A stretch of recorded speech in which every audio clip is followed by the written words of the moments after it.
today is really the day of we have to, all the small mistakes, we have to correct them together. And so yesterday we had this exercise on the mirror, and I will share with you the mirror again, and also will share the link if you didn't save it. I share this site where you can take some great wetlands images from Grégoire Dubois. As an example, you can have other, but please put some backgrounds and show your face. It's a moment to also show your face. We still have some time to start smoothly. I see also Stuart being here and our Ramsar colleagues being here. Hi, Stuart. Hi, everyone. So coming back to yesterday, so I just shared also the mirror, and I will share my screen. I also see some people already playing on this mirror. It will be really our tool, our brainstorm tool.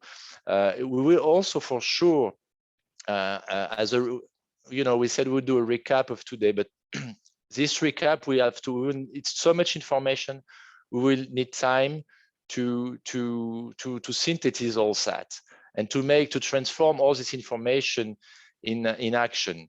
How can we use so much effort? I don't know if we were talking about resource mobilization, but if we look at these programs, I don't know how much already were invested in this wetlands monitoring program. Look at that. We have a lot of programs here. And as you see, if you remind that we have the yellow lines are the global programs. So you see that we have a bunch of global programs that are delivering these products. Then we have the regional ones. The regional, maybe we will have a discussion about regional collaboration today. Maybe we can combine some of them. Some of them are maybe the same region. We have to look at that. And then we have the national programs. And so we have some of them, but not that much. And we also, maybe we need more. Maybe we didn't list all of them.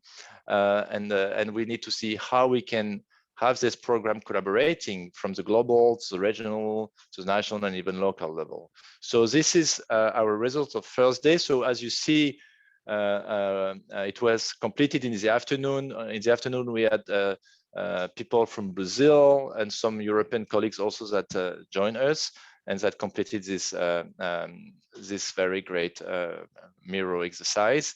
We also had discussion about the products, and also we went into even discussing about things that were missing, such effort from the modeling community about ecosystem functions.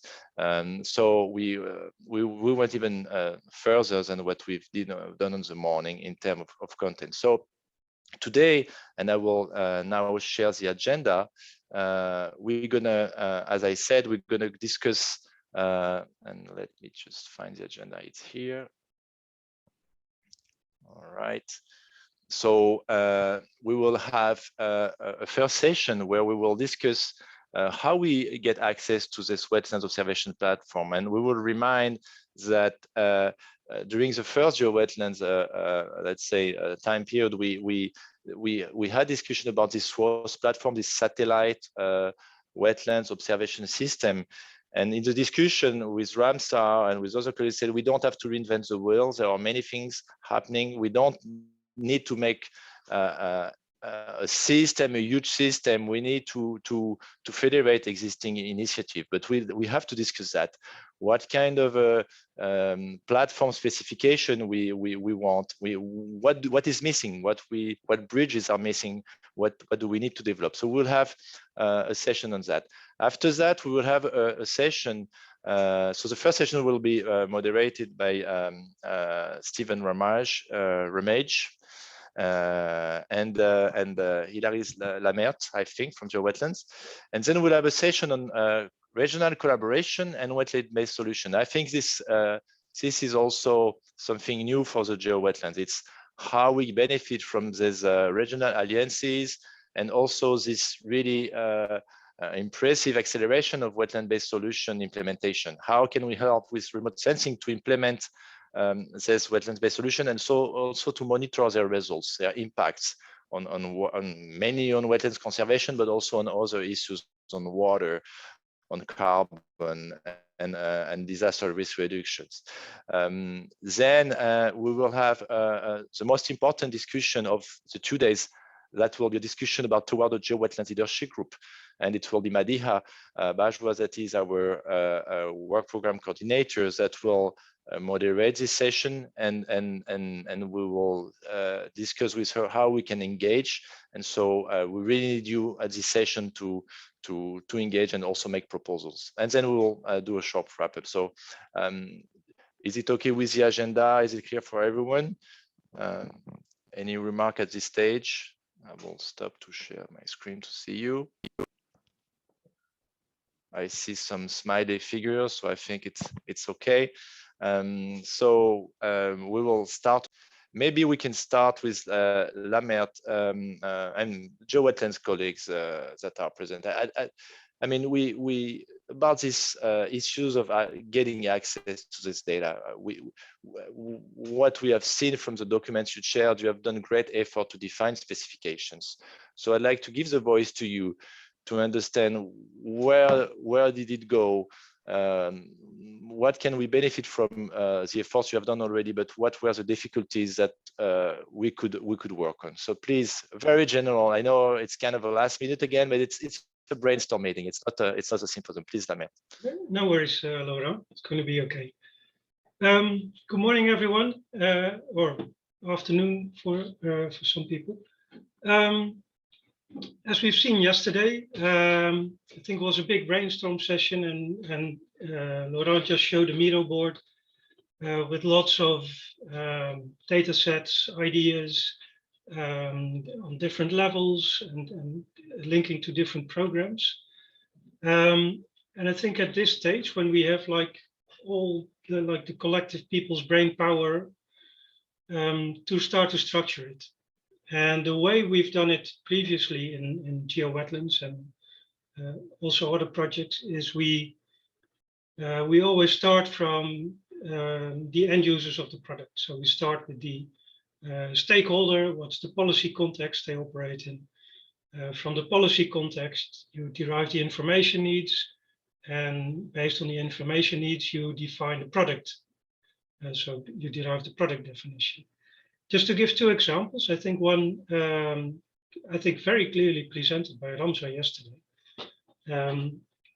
So the stakeholder there, the Ramsar contracting parties, the policy context, the Ramsar strategic plan, and the information needs, like just to give one example, is the National Wetland Inventory. So that gets us to a stage where we can start thinking how to define products to meet these needs. This is just one example, something like completely different, just from the top of my head in the context of the Global Mangrove Watch, where we sat down with stakeholders, with national park services, with Tanzania Forest Service, for example, and they have their forestry policy and their nature conservation policy. And based on that, they need to monitor a big area of mangrove and other types of ecosystems. And in this particular case, for this particular stakeholder, it was the Fiji Delta, super big area in Tanzania. And their monthly budget for diesel was $600 for patrolling the area. And so what we said, okay, so if we can help you prioritize the areas where you're going to patrol, that would make the use of your monthly budget for diesel much more efficient. So that's like the story behind the mangrove disturbance alerts data set on the Global Mangrove Watch. It's always like a way where we try to link the end users to the final product. And that's just a framework to keep in mind during the rest of the session. Thank you very much, Laurent. Stephen, did you join us to continue to moderate this session? Maybe not yet. All right. So, Laurent, why we don't just, I will share again for this session. So we will remind, let me just share my screen. For this session, we will have 1, 2, 3, 4 presentations. It will be short presentation again, but mainly on the data. We will still have some presentation, for example, from Michael will still present some products that were missing from yesterday, and the rest of the session will be mainly about this data issue. Will be just some examples. We didn't want to have a full list of all existing platform, but it will be just a start. So without further ado, I would like to invite Michael to present Global Wetland Africa Automatic Wetland Pre-Inventory. Michael, are you with us? Yes, I'm here. Good morning, everyone. Okay, yeah, so thanks for giving me the opportunity to present some more insights into the Global Wetland Africa wetland inventory things. And actually, I'm not going to, maybe I had a misconception of that, so I'm not going to present more details about the product itself, but rather into the, let's say, design of the toolbox and of an online processing system, which we developed with the last extension of the Global Wetland Africa project.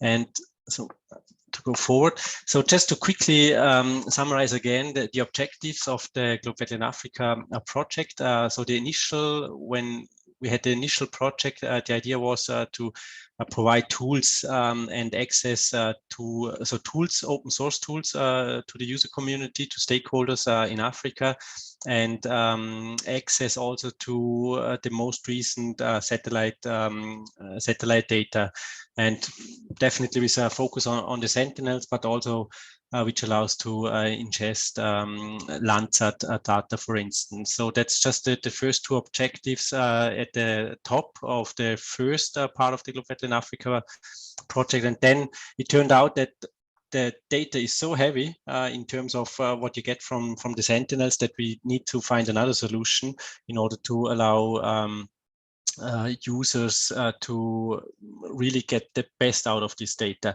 And this is then the points mentioned at the bottom. So in the second phase, we implemented a API-based, cloud-based processing facility, which allows users to trigger processing, ingest the data when it's reduced in terms of content and at the level where it's feasible, for instance, on a country basis, and then also implement additional tools into the toolbox, which allows then the users to finalize this information into a national wetland map. So easy tools to edit the resulting information, and to get the best out of the data.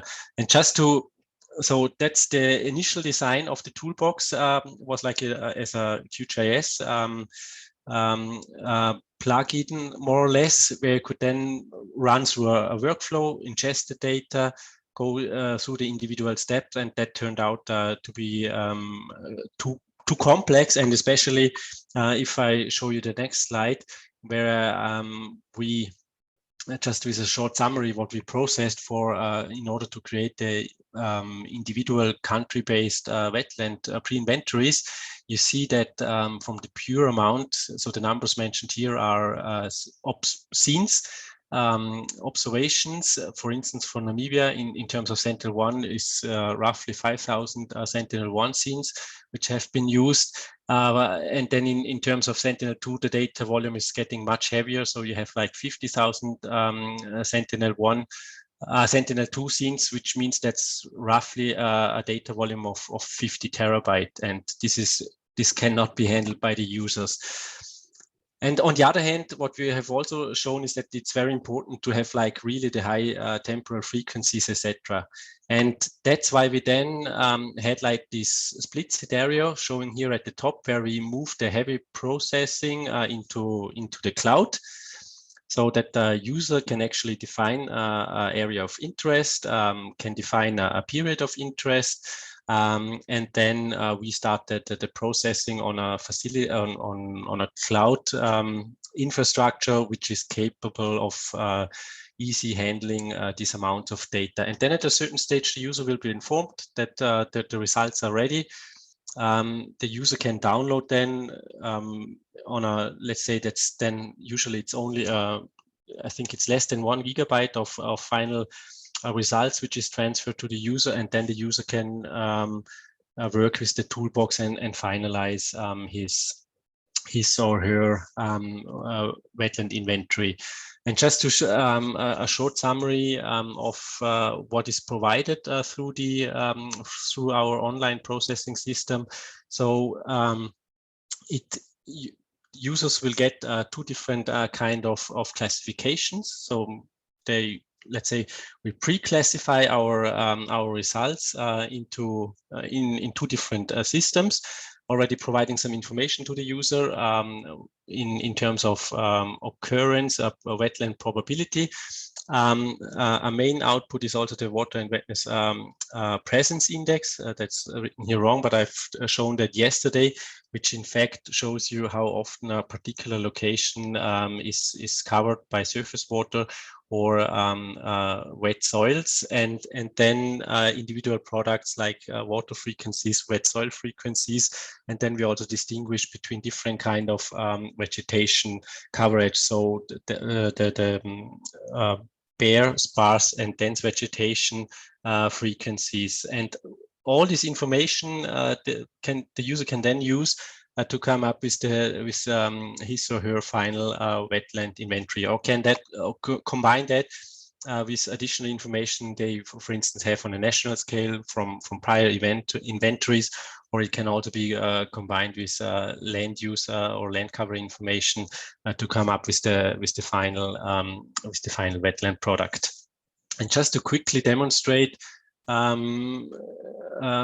the processing, the ordering system. So that's it's a prototype and work in progress.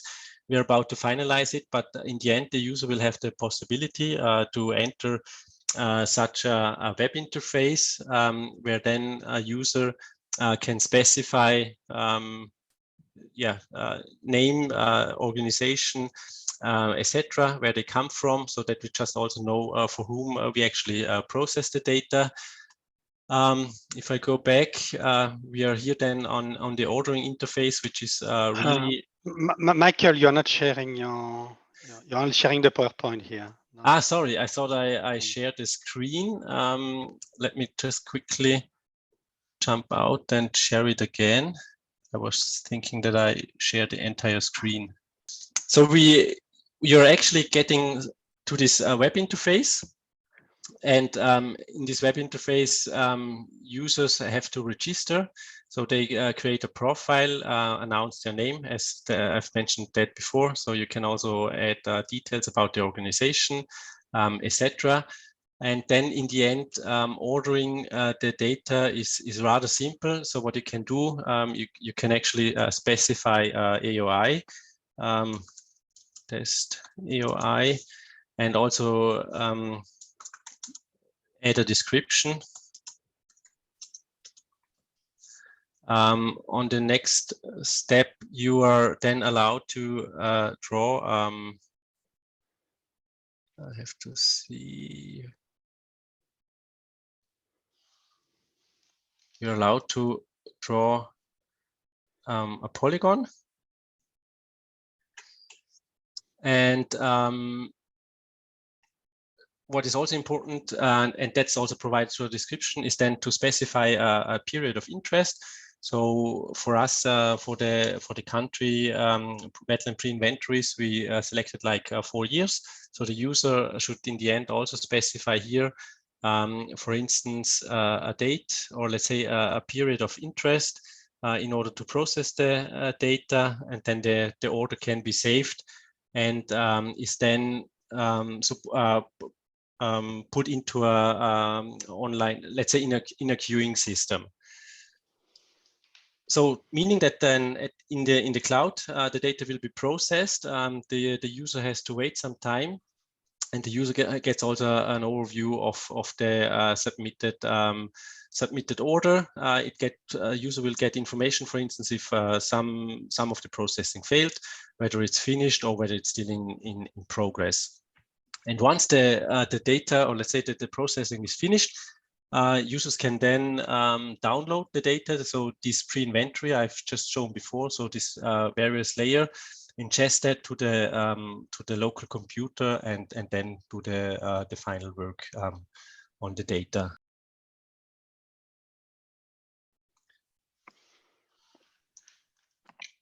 And that's more or less it, what I wanted to show, just also in order to keep the time. So what we did in the past 3 years in this extension is really to simplify the access to these very valuable and dense satellite data streams, and really in order to support stakeholders. I mean, here in Africa, but in future also other regions could be supported to get the best out of it and support the wetland inventory processes. Thank you for your attention. Thank you very much, because I think it's a good introduction showing that we really entered the big data era, and 50 terabyte of data just to start with. This is one of the challenges we will discuss today. Thanks so much. Now we will have Zhenguo NIU, Global Data integrating China for wetlands, GF imagery, data and services. Sorry, please, sorry. I changed the title because member told me you hope. Can you share your screen? Hear the topic like this, so I topic just talk about the CASEarth cloud platform and large-scale wetland in China. I've seen him. Hello, morning everyone. Earlier, my name is Zhenguo NIU from maybe we will jump on the Science. next one. I'm glad to have this opportunity to present our works. The Big Earth Data Science Engineering Program, we call it CASEarth, was approved in 2018 with a 5-year implementation period. The CASEarth data platform is one of its 8 projects. Based on the advantage of big data and the need for SDGs indicators, the program mainly focuses on 6 goals, such as those 6 goals. And the platform called SDG Big Data Platform, it's still a work in progress to provide these functions, including data, tools, decision support, workbench, etc.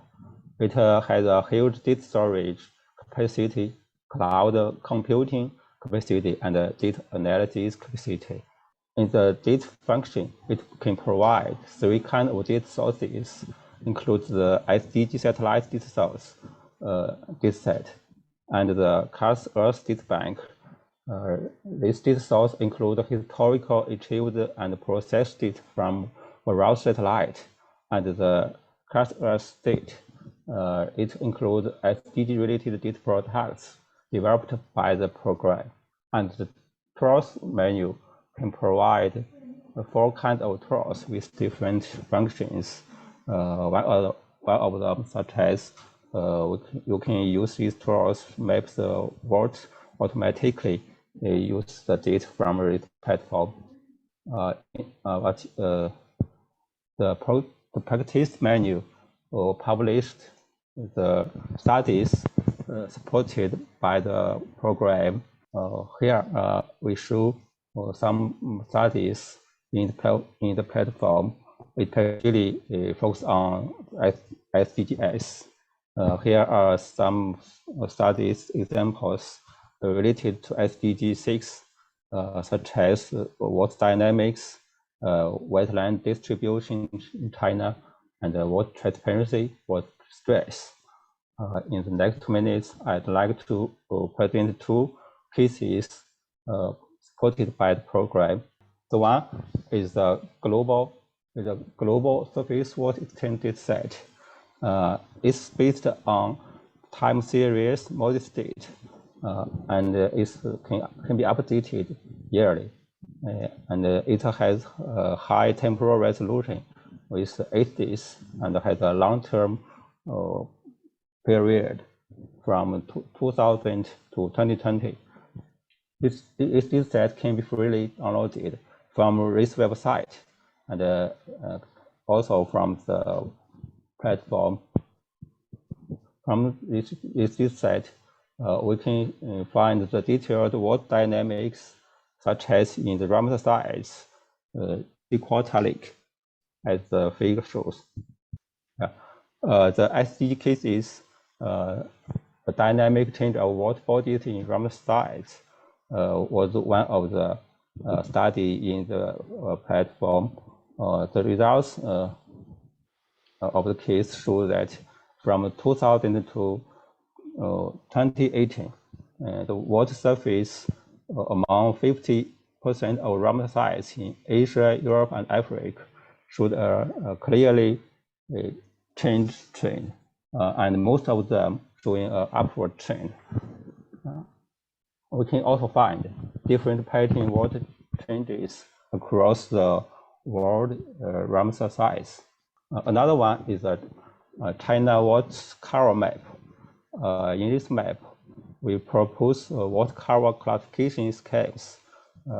This classification can be observable and operational from different levels, from local, regional, and global level. We use inundation frequency and water body shapes. We develop an automatic classification method to map China water cover. And this method can be applied to even more scales, such as global scales. A huge amount of satellites were used. It will use a combination of SAR and optical satellite time series with the help of cloud computing platform or global agent. And this map has a 10 meters spatial resolution. From this map, we can find the artificial waters cover about 1/3 of Chinese surface water area. It reflects the human impacts on hydrological cycle. And now we are working on the project, the global land cover land use mapping at 10-meter scale, using time series China Golfing satellite. In this project, the wetland is divided into water and wetland. As a demonstration, it hopes that the results could be applied to the monitoring of migratory bird habitats. Actually, we have more wetland-related studies that we hope can contribute to GeoWetlands to Ramsar management, but due to the time limit, that's all. Thank you for your attention, and thanks to Laurent for the opportunity to speak. Thank you so much. A very nice presentation, and thank you for your support. As we all know, I mean, we will have the COP in China this year, so we are really willing to discuss and collaborate with our Chinese colleagues. Thanks so much. Now we will give the voice to Ake Rosenqvist that will present for JAXA a demo of the Global Mangrove Watch. Ake, please. So yeah, a little bit sudden here. So basically what I will do, I will just show you a little bit of the different interfaces that we're having for the Global Mangrove Watch very briefly. And the main site for the Global Mangrove Watch platform, as we call it, it's this one that you can see here. Here you have, you know, the Global Mangrove Watch is actually a collection of a number of different data sets. So in here we have both the mangrove habitats or the mangrove extent, which is the data set that I have personally been mostly involved in helping to develop. But we also have kind of a change layer, well, which is derived from that one. We have developed alerts, mangrove alerts. We have a layer that shows the above ground biomass, or the blue carbon. Actually, it's both soil carbon and above ground biomass.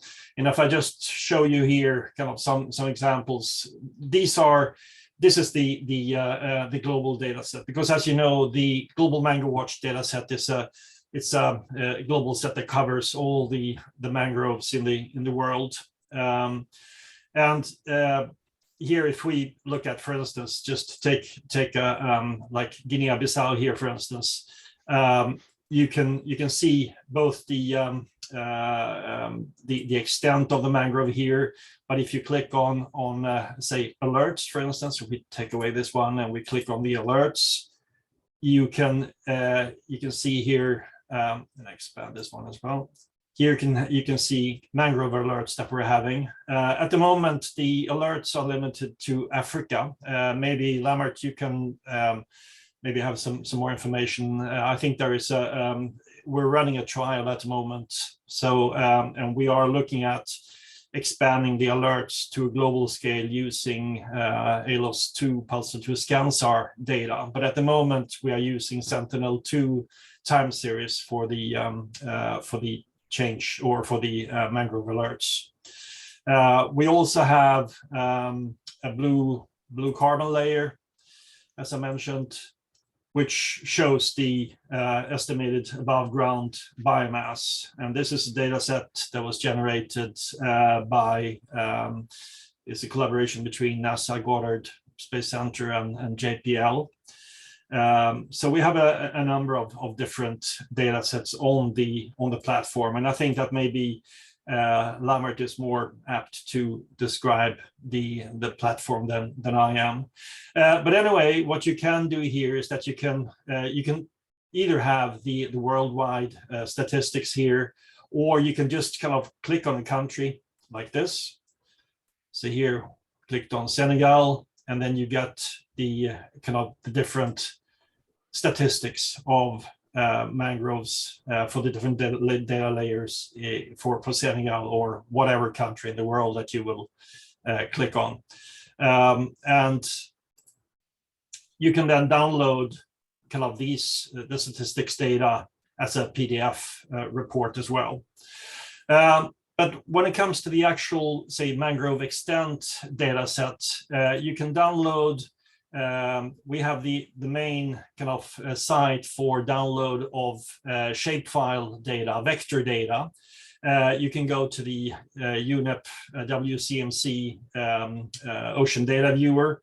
And here you have different GNW layers. At the moment, as I mentioned yesterday, at the moment we have the years, we have 7 epochs between 1996 and 2016, but we have actually finalized the what we call the 3.0 that we will release before World Mangrove Day, that stretches until the year 2020.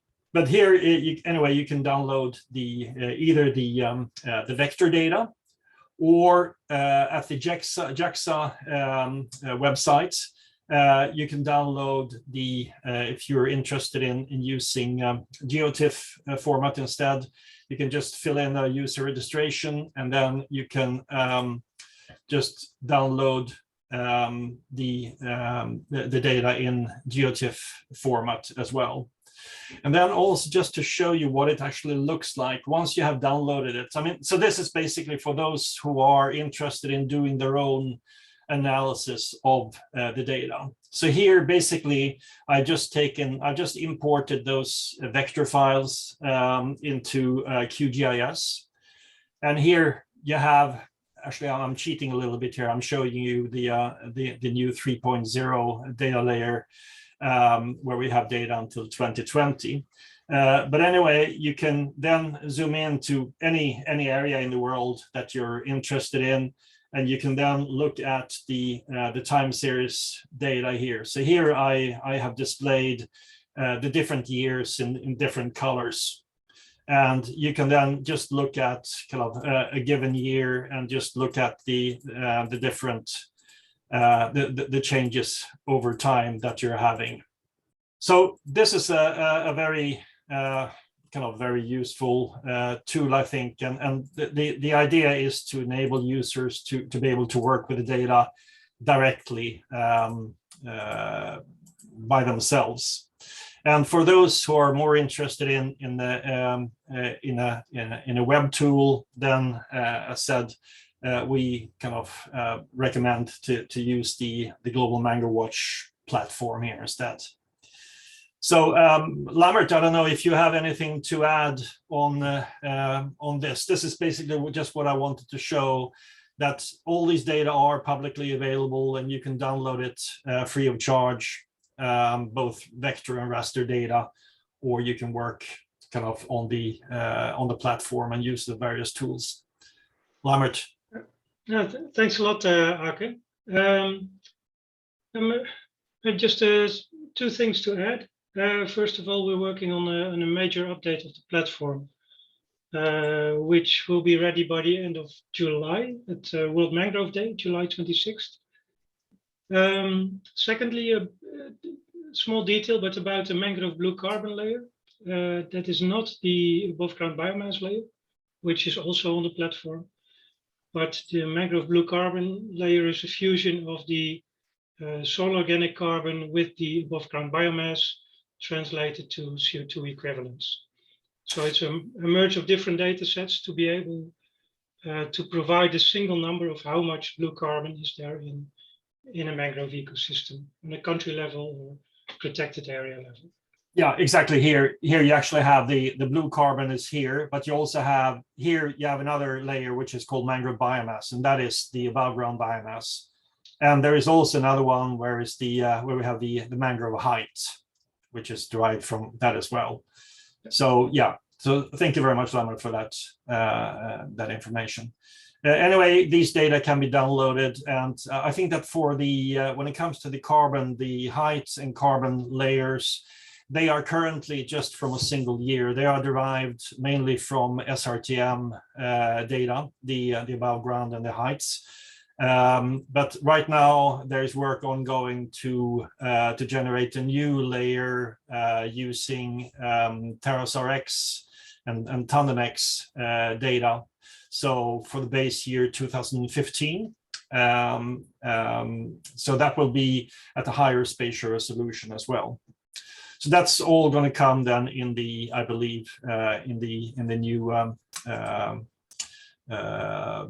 new version of the platform. I believe the new carbon layers might be released at the end of this year, but the other updates will be coming by July. So I'll stop sharing there, and I have put in the chat box just the links where you can access both the platform and the data. Thank you. Thank you very much, Ake and Laurent, for more information. This is very impressive, and it's very and also I imagine for all people that go on ground to have this capacity to immediately have a visualization of this data is really useful for many issues, not only for inventory, of course, but also for the scientific work. We will continue with mangrove issues. So we have people that ask me yesterday. I tried to including new presentations. Some finally will present this afternoon, kind of changing the agenda, but no worries. We will at the end have all platform presented. I will ask to Marc Despinoy from IRD to present also work on mangrove, but at the scale of tropical island environment. Please, Marc. Okay, thank you, Laurent. So hello, everyone. So for those you who were not yet, we are not here yesterday. My name is Marc Despinoy, and I work at French Research Institute for the Development. And actually, I'm responsible for the New Caledonia branch of my research unit, Espace Dev, whose head office is in Montpellier, France. So yesterday, I presented a number of projects concerning mangroves carried out within my research unit. These have enabled us to think about setting up a mangrove observatory in intertropical areas. So I will present it very briefly. So this mangrove observatory project is a tool for monitoring the dynamics of the mangrove environment in the intertropical zone. It is in its first phase of development, and it is actually based on only on Sentinel-2 satellite images, and it's still on ongoing development. So I show you few slides on it only. Sorry about that, but next time it will be a more deeply presentation. So here you can see the associated project that feeds this observatory with data processing and management model and results in statistics form. The fact that our research unit has several representations throughout the intertropical belt allow us to have information close to the ground and feedback from locals and on their needs also. So this mangrove monitoring platform should offer a map with interactive tools, temporal analysis, data to information services according to target users. And this monitoring platform should offer also productions as visualizations, mapping of mangrove quarterly, calculation of vegetation and soil indices, temporal evolution of mangrove areas, etc., comparison at the scale of polygon transect, also statistics and creation of figures. We can also have import region of interest and export data and results as PDF and shape format for GIS, for example. So this observatory is currently being tested on Madagascar Island. And so the next steps are, so first, extend this prototype to French Guiana and New Caledonia. Second, validate the prototype. This is an important stage actually of validation in the field. And third point, create a generic prototype that provides basic information on the dynamics of mangroves and that can be adapted to all intertropical geographical areas. Next point is the extent to other tropical island environment, of course. And the last point is to improve this prototype with new methods and of processing satellite imageries or new satellite imageries. So I mean Pleiad Neo, for example. And for this, we benefit from the DataTerra research infrastructure, which provide us with expertise thanks to its network of scientists and satellite data. So this improvement will make it possible to respond to the needs of the local population and will therefore depend on the geographical areas. So that's finished for me, and Oleti, so thank you, and Durieux in the New Caledonian island, Lifu. So thank you, everybody. Thank you very much, Marc, and I think it's very complementary to the previous presentation on mangrove. So I wanted to ask if somebody from SASSCAL wanted to present the WIMAST. We had a discussion with Jane Olwoch, but I think we misunderstood CT time and Namibia time, so I don't know. I see that there is somebody from SASSCAL, but I don't know if it's you that would present. Can you just let us know? I've seen you in the people. You are Tanaka Niatoro. Do you have the presentation? You want to do it, or do we keep it for another moment? Okay. So without answer, we will continue. So. It was a brief session about these platforms, and we are late already on time, and we have to jump on regional collaboration and wetlands-based solutions. But Lamer, do you want to have some concluding words? And we will have later this morning a discussion about the implementation plan and how we should specify platform issues. So please, Damat, please give us some, some remarks before because we are late already to prepare the sessions that we'll have on the implementation plan. Okay, thank you very much, Laurent. I'll try and keep it short. Thanks, first of all, for all the presentations. It's excellent to see like the great diversity of projects and how we see active efforts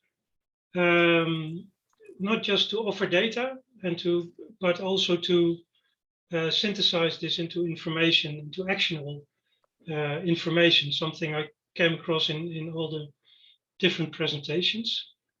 That's great. I think maybe would now also be a good time to just take like 2 or 3 minutes on the what was already done in GeoWetlands previously. So in GeoWetlands, basically we've developed 2 platforms. I think the GeoWetlands website, so the knowledge base, was presented yesterday already, so I won't repeat it. And then there is the Geo portal, which is a place where we bring together the geospatial information produced by partners in GeoWetlands and make it available to all stakeholders, not just as data to download, but also as much as we can as actionable information. I won't start the whole presentation. I think we are going to need our time. But I think that in combination with this like focus on the needs of the end users, I think is key to a successful implementation of GeoWetlands. And you want to go into that discussion now, Laurent? Yeah, we have also a feedback from Alessio. I think we can continue this discussion. And also I see Christian asking if Stuart would present. I mean, you know, it's a brainstorm session. We receive so many proposals, and I think it's great if you complement, if people feel like presenting more about this platform, it's great. I see Madia also joining, so she will, and I see also Maria raising her hand. So Maria, please, let's give the voice to the Ramsar colleagues. Yeah. Thank you again. Good morning, and thank you for all this interesting presentation. So I think that for us, the takeaway is what Lamer mentioned, that it was very concrete. So thank you for that, Wetlands International. Very concrete, and it's basically is what are the needs of the user. It is, of course, as we work in a political environment, of course, with clear mandate from contracting parties to deliver from their side, of course, and the role of the Secretariat on supporting those efforts.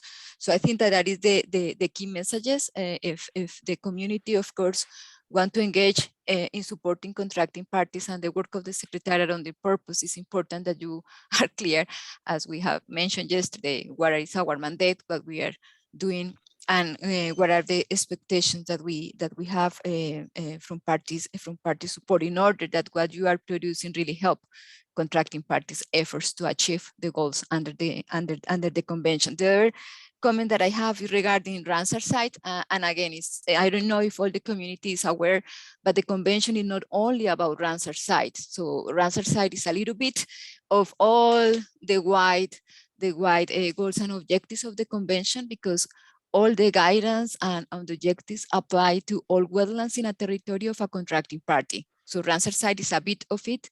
And as I mentioned yesterday, for some of the presentation, we will be contacting some of you now that we saw how the information that you are provided, and we see that this is very important for different processes that we have internally in the Secretariat. So the China experience was really interesting. So thanks a lot for bringing this to our attention regarding Ramsar site. So we see a lot of opportunities.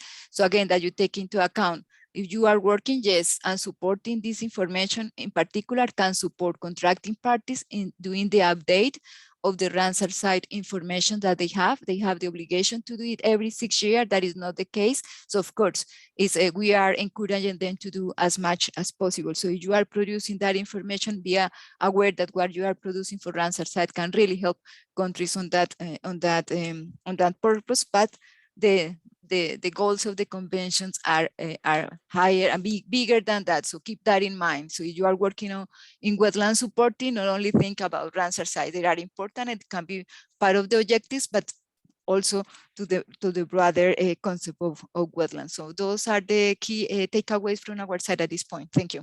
Thank you very much, Maria. Very, very important point. Marc, I see you raise your hand. Please, Marc. Yeah, actually, I have many points to do, but I will just make a few ones, and then we keep the other ones for the next sessions.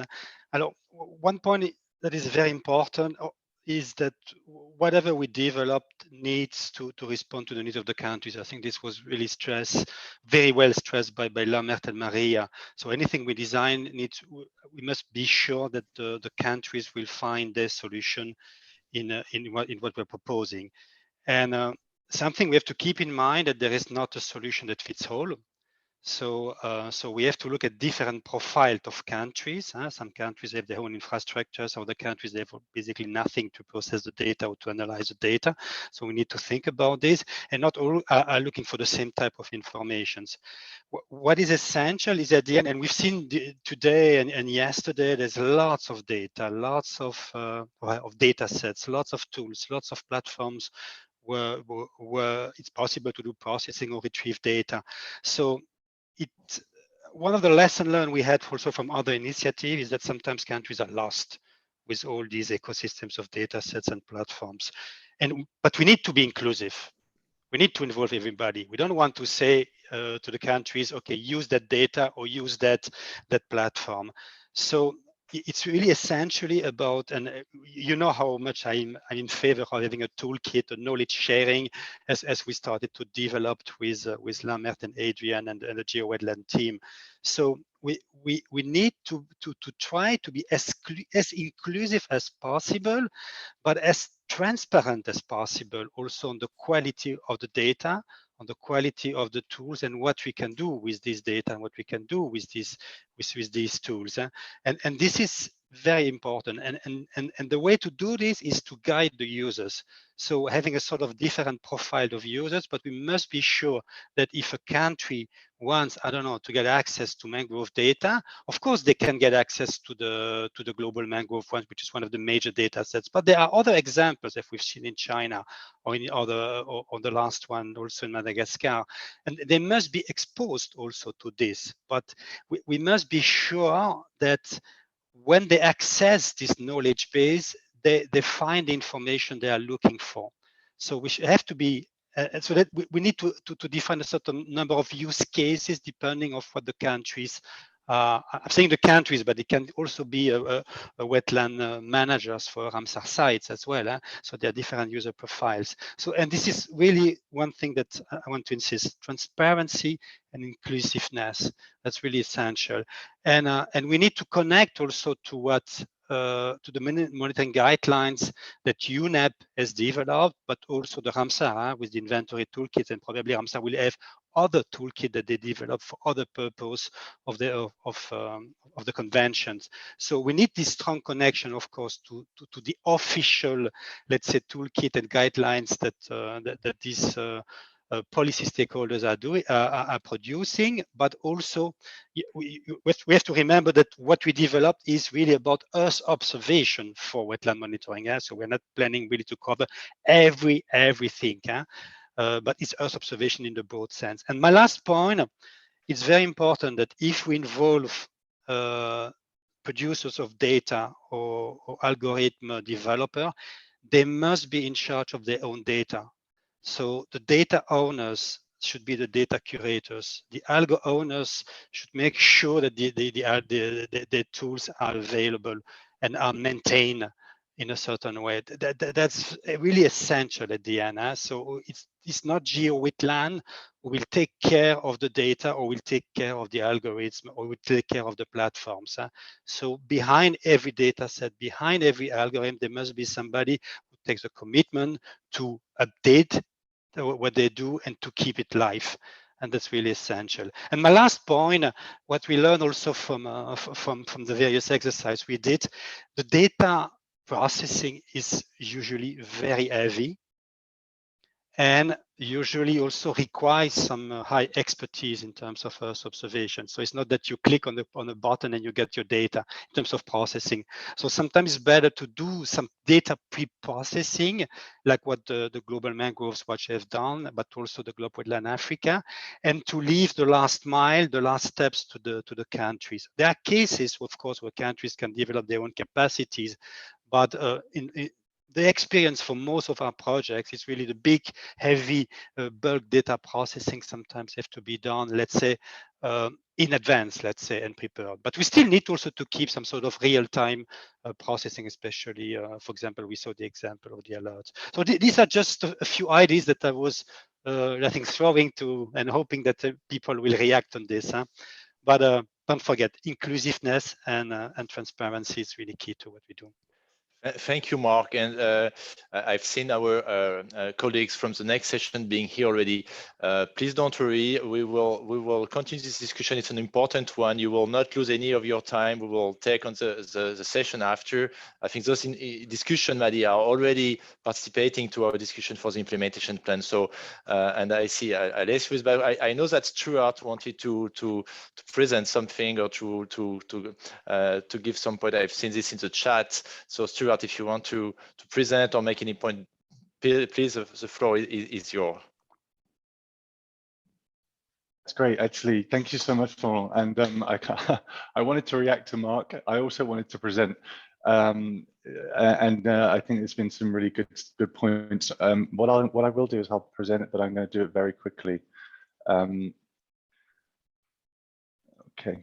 Very much appreciated. Yeah, I hope you can see my screen. Okay. Yeah. So, so I'm just going to pick up on some of the things Marc said here, just to let you know that, of course, that from a UN environment, UNEP perspective, we have these institutional mandates. They're very important. And when you talk about these needs of countries and trying to be inclusive and to try to define those user needs, I'm just going to hark back to what I mentioned yesterday in my intervention, that you can define those needs from those decision makers in countries that need to respond to these global policy frameworks. That the SDGs is just one of them, the Ramsar is another one of them, and there are others. But in my opinion, that is one of the best ways that we can help set the boundary conditions and scope out those needs clearly. And you have to start there, in my view. So I'll just mention now very briefly some of the work that UNEP's doing globally on wetlands under the SDGs. So we have these broad level institutional mandates. We also have the SDG mandate where we're co-custodian for indicator 661 with Ramsar, where we're looking to monitor different types of water related ecosystems, including wetlands. And so under 661, we use satellite imagery to monitor different ecosystem types, specifically vegetated wetlands. So for us, that's peatlands and bogs and marshes and fens, and separately coastal wetlands, our mangroves. The data is compiled and displayed on a free data and open access platform called the Freshwater Ecosystem Explorer. You can find high resolution data here, both nationally and at the river basin scales on all of the sub-indicated data sets. And we have data on surface water, on water quality, and on wetlands, the two categories, inland and coastal.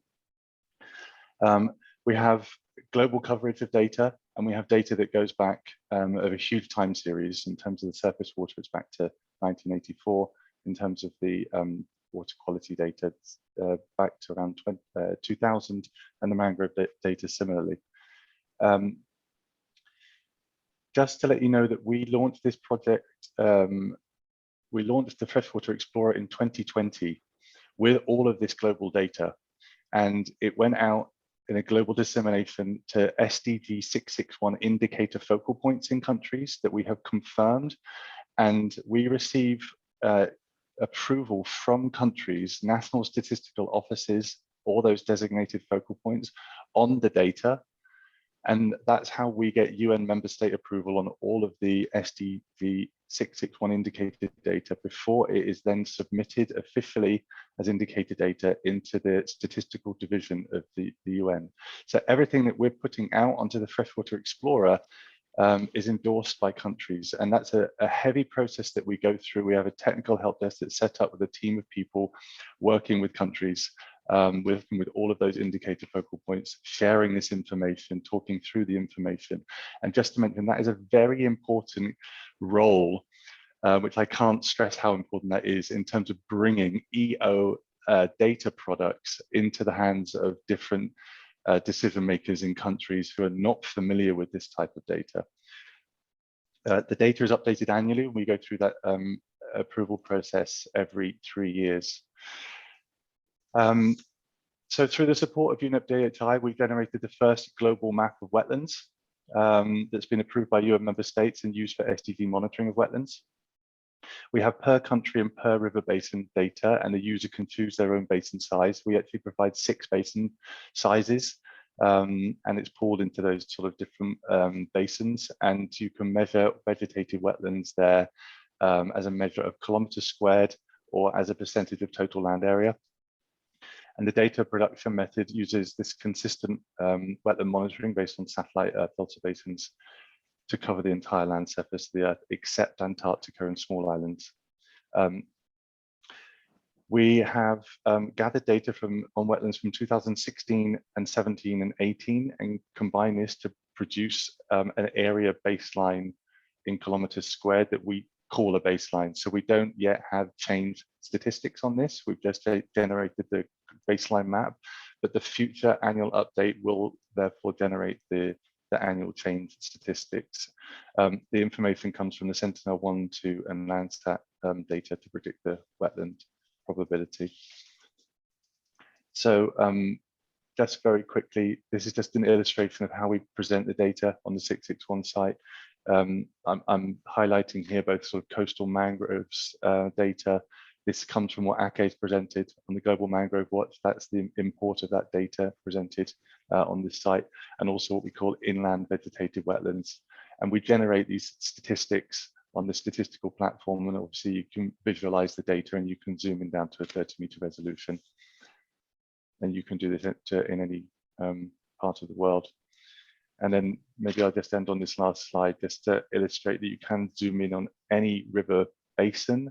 And because the data is available nationally and at basin level, this is shown to be very, very helpful for country decision making, particularly when you have transboundary basins. So here you get I'm just showing on the right hand side, you get an extra statistical dashboard that shows the percentage of the basin within those neighboring countries, able to then delineate transboundary wetland areas. This is proving really, really helpful for countries.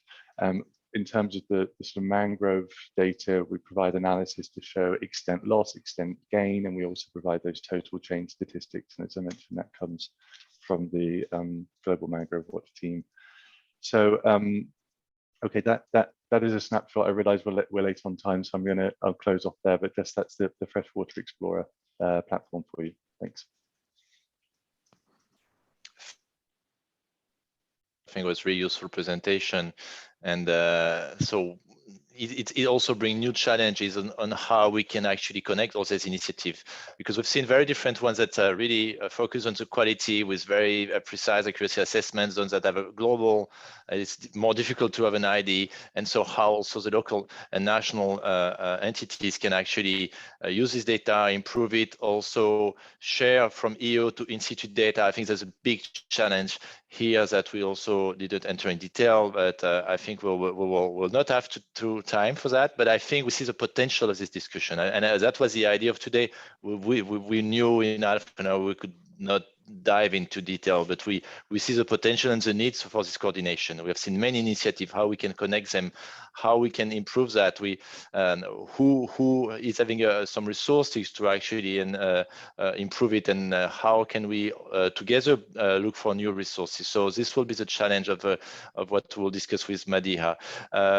We have our colleague from SASSCAL that are in Namibia that has had some difficulties for connections. So to be inclusive, I want to give a last chance to our SASSCAL colleagues to present. I don't know if Jane was able finally. Tanaka, can you update us? Is Jane okay? Is she here? We have so many people. I can't look at. Do you have any update, Tanaka? Maybe Tanaka has an issue with. Yeah, please. Okay. Good morning, everybody. Morning. Yes, Dr. Jane had prepared a presentation, but then she's having difficulties with the internet connection. But then she was trying to get the IT guy to resolve it. I'll quickly check again whether they managed to connect. You know what we will do? We will give her at any moment to be inclusive when she resolves. She's just sent a message, and then we will include in the discussion. It's so don't worry, don't stress her. We have time. We will now start our regional collaboration and wetland-based solution. We'll give the floor to Alessio and Madiha. Hi, Alessio. How are you doing today? Please, the floor is yours. And with Madiha, please. Good morning, everybody. Happy to be here, and thanks a lot to the GEO group for this opportunity. I think, Madiha, we can start. Actually, we are running late. What do you suggest? Absolutely. Thank you, Alessio. I'll start, and Alessio and I have split up the session between us. So I'll take the first half. You've already heard a brief introduction of me from Laurent. I joined the GEO Secrétariat last week as the work program coordinator, and that means I know everything about everything, but I'm in good hands because Alessio does know a lot more about this space, and we'll be discussing regional collaboration together. So over the course of the last couple of sessions, we've been discussing the many and diverse EO products and platforms for wetlands, monitoring, inventory, and assessment. In this session, what we want to do is to focus on how regional collaboration can guide how these products are developed, distributed, and used, and augment our results and impact further, looking especially at GeoWetlands and how GeoWetlands can find a space for itself within this entire ecosystem and redefine its results framework accordingly. So we're going to be proceeding in this session in two parts. In the first, we're going to be hearing from GeoWetlands, who will share with us their regional collaboration experience to date and where they saw potential or they see potential. Then we're going to have presentations from a couple of regional wetlands initiatives on how and why they have advanced those collaborations. And in the second half of this 30-minute session, we're going to get your views on how regional collaboration can feature in the next phase of GeoWetlands. So here we're going to be using the Miro board, and I believe a link was shared earlier in the chat. If not, Sam, could you please reshare it? And we've got two open-ended questions. So as you listen to the presentations, please just drop in some post-its under those questions in a very stream of consciousness manner, and give your suggestions on which regional collaboration actions should be included in the GeoWetlands implementation plan, and how can GeoWetlands support wetlands-based solutions implementation and monitoring. So Sam, thank you so much. You've shared the link again. With that, what I'm going to do is I'm going to ask our colleagues from GeoWetlands to just in 2 minutes share their experience to date with regional collaboration under GeoWetlands in the last 5 years and where they see potential. So over to you. I don't know who's speaking. Is it Marc, Laurent, Adrian? We didn't really discuss, Okay. but Adrian, you want? Yeah, we didn't I discuss. maybe I can go first, and then I will hand You over can to go you first, and then I'll say because something. you have some experiences on that as well. So I mean, from my point of view, just in general, I think this regional cooperation is definitely very important for GeoWetlands, because I mean, on the one hand, many wetlands and especially river systems and so on, I mean, they often are transboundary, and they are not only important for one country. So I think especially in those cases, it's really important to get this regional perspective, to work with regional actors that are also already experienced with dealing with these issues of transboundary topics, and also who know all the important stakeholders in the respective countries of that region and have experience with collaboration. I think so from that, let's say, more political perspective, I think it's very important to work with these regional stakeholders. And then also another point I would see is that with regards to making use of in situ data, of local regional knowledge, etc., for complementing Earth observation activities, that's another very important aspect I would see in that regard. And I think, Marc, you maybe with the GlobWetland Africa projects, you have some experiences you might want to share as well. Yeah, no, but it's clear that these regional actors are really essentials in the whole landscape. Of course, when we work with the global actors like the Ramsar Secrétariat, OSTRP, and UNEP, we have this possibility to, let's say, to multiply the impact, because that's what we want at the end, is to maximize the impact. It's clear that it's almost impossible to really work directly with all countries. This is why we need to have actors that have either global or regional scope, and the regional ones are as important as the global one.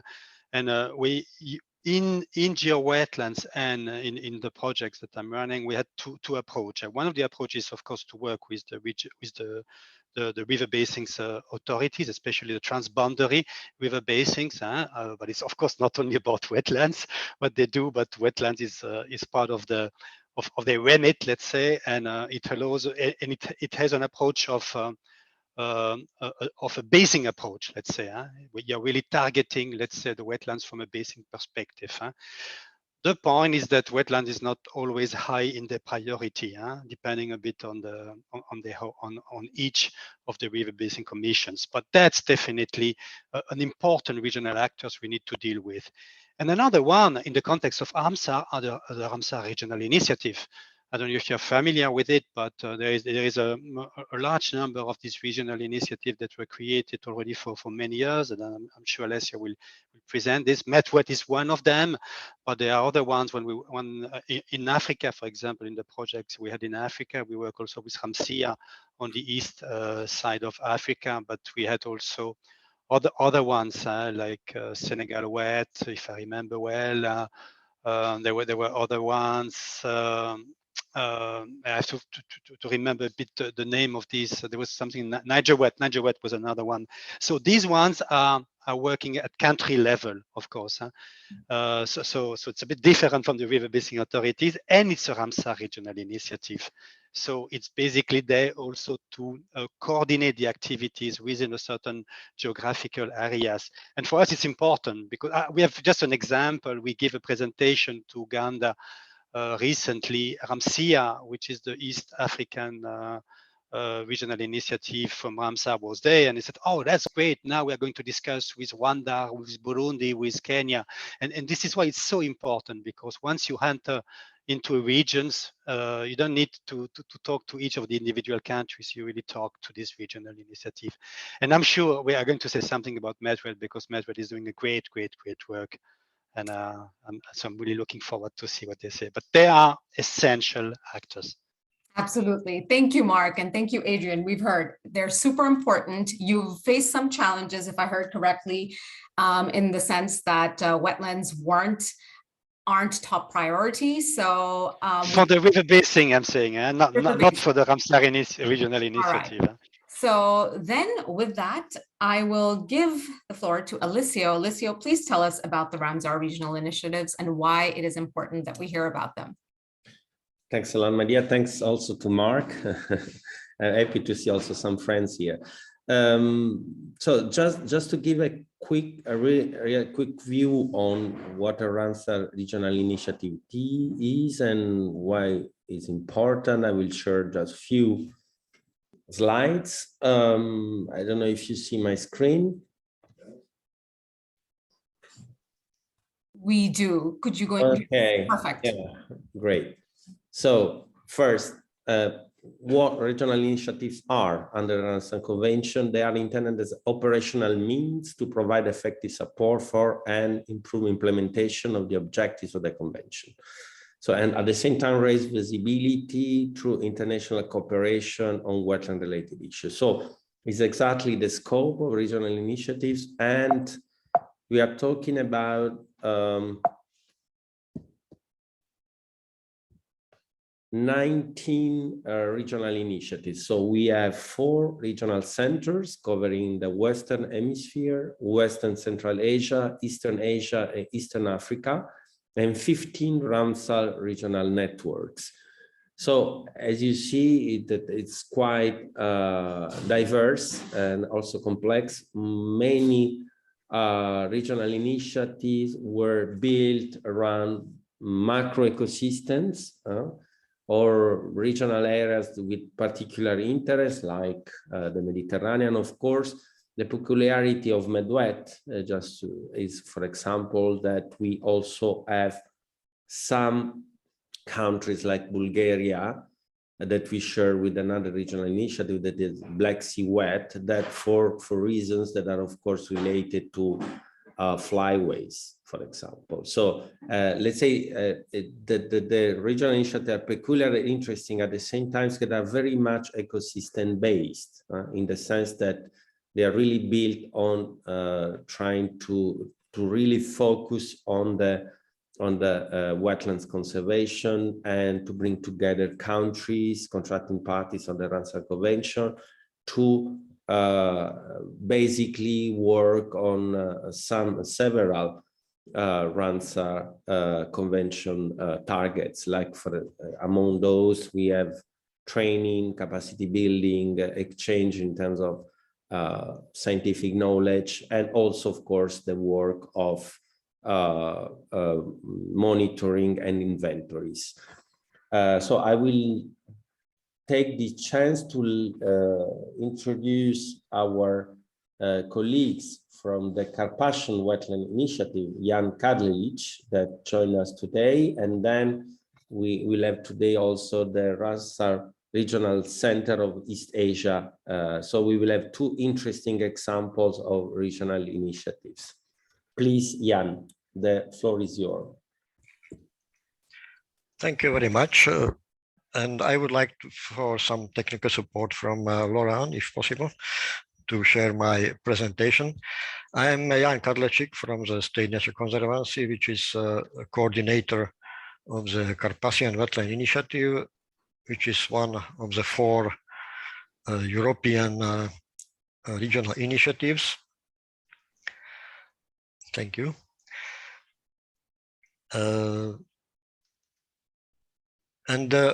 We include Central and Southeast European countries, starting from Czech Republic, Hungary, Slovakia, Poland, Romania, Serbia, Ukraine, and we are concentrated on the mountains because in 2003 was signed the so-called framework Carpathian Convention on conservation and sustainable use or management of the Carpathian region, which is a mountainous ecoregion in Europe.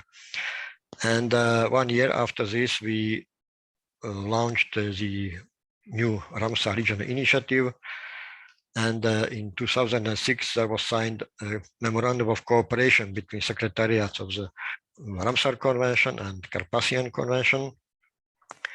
Our work is based on basically on this memorandum. Next, please. So the mission is to contribute to the implementation of this memorandum and to facilitate collaboration between the convention parties and their efforts in conservation and wise use of wetlands in the region and beyond through local, national, regional, and international activities. We identified in the beginning 8 fields of cooperation. Next, please. And among them are to improve the information base on wetland ecosystems or to facilitate cooperation in species and habitats monitoring. Next, please.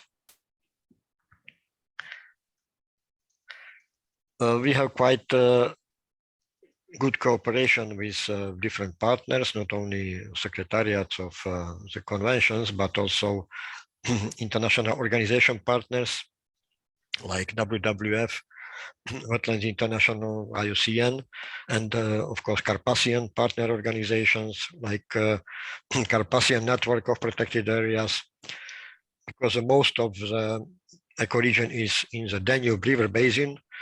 We have cooperation with International Commission on the Protection of the Danube River.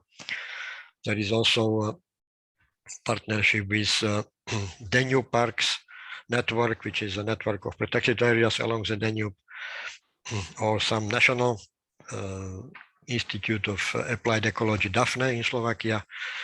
But also we have a quite active network of scientists, so-called Science for the Carpathians. We would like to develop cooperation with them also on the wetlands inventory and other institutions. It is coordinated on voluntary basis by the State Nature Conservancy, which is my agency in Slovakia. And we have no special secretariat for this initiative and no full-time staff. And it is not a legal entity, which makes some complications with preparation and submission of projects. And we are generally based on financial voluntary support from some ministries, from projects or other contributions of partners or organizations. And I must say that our financial possibilities are quite limited. Next, please. Our work is based on so-called strategy or priorities for the Carpathian Wetland Initiative work for next few years. And it is based on the Ramsar strategic plan, memorandum of cooperation, but also decisions, programs of strategies of the Carpathian Convention and its protocols or working groups. We have 11 thematic fields, and our work was so far focused on workshops, seminars, training activities, or culture-related activities, communication, education, and awareness activities. Next, please. But of course, this include also wetland inventories, research, monitoring, and information system. I must say it is less developed activity so far, but we would like to develop it. We have some national wetland inventories, which are, of course, on different levels in EU and non-EU countries, because we have 5 European Union member states and 2 countries which are not yet members of the EU. And we tried to develop this in different project proposals, but so far we have not been successful.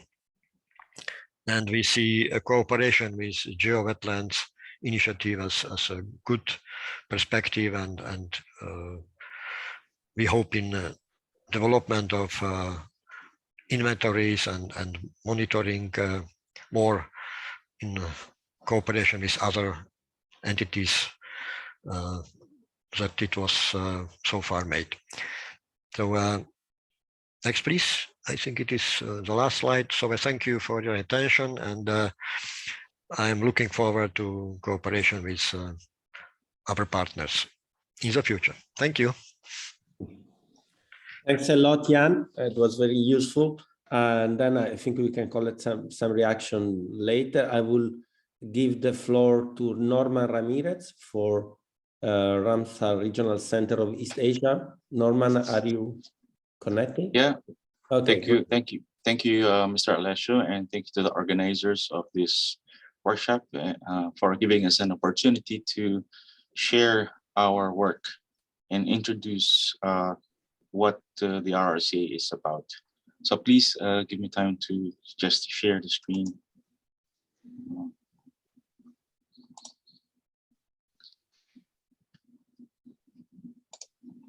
Okay.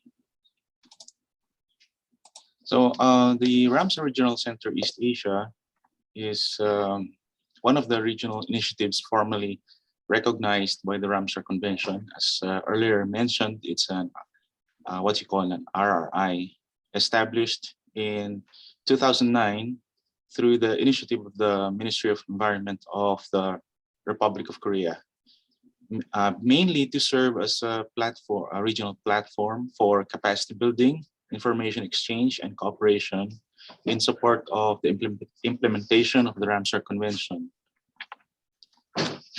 it was briefly mentioned also a while ago, among the 19 RRIs, 4 are classified as regional centers, and we are one of the 4. So we focus on 18 countries. The specific geographic groupings cover East Asia, Southeast Asia, and South Asia. So as you can see in the map in the slide, so those are the countries, 18 countries who are also Ramsar contracting parties. Our main areas of work focus on SIPA, providing financial support to Ramsar contracting parties, as well as networking. Let me start with the SIPA. Our capacity building program focuses on different levels of training support. One is regional, second sub-regional, and third is national. As of the moment, we have already conducted 12 trainings, regional trainings. This means that because this is an annual event, so we have done it already over the past 12 years, and with already more than 400 participants. For the sub-regional training, this gives us a chance to contribute to the conservation of transboundary wetlands. Our focus areas are the Yellow West Sea, the Bay of in Yellow West Sea in the eastern part of Asia, Bay of Bengal in South Asia, and the Lower Mekong River in Southeast Asia. For national training, this is our also support to address the language barrier. As you know, in Asia, it is very diverse, culturally diverse. Their language is a challenge. So by giving support to national training programs, we are able to maximize or communicate the Ramsar Convention to wetland stakeholders in each of the Ramsar contracting party. Of course, the topics are based on their training needs. So it's and also aligned with the Ramsar strategic plan. Our work under SIPA also includes the development of educational materials or training modules. As you can see in the screen, these are some of them. Just to mention, designation and management of Ramsar sites, rapid assessment of wetland ecosystem services, wetland management planning, Ramsar site management effectiveness tracking tool, as well as wetland monitoring.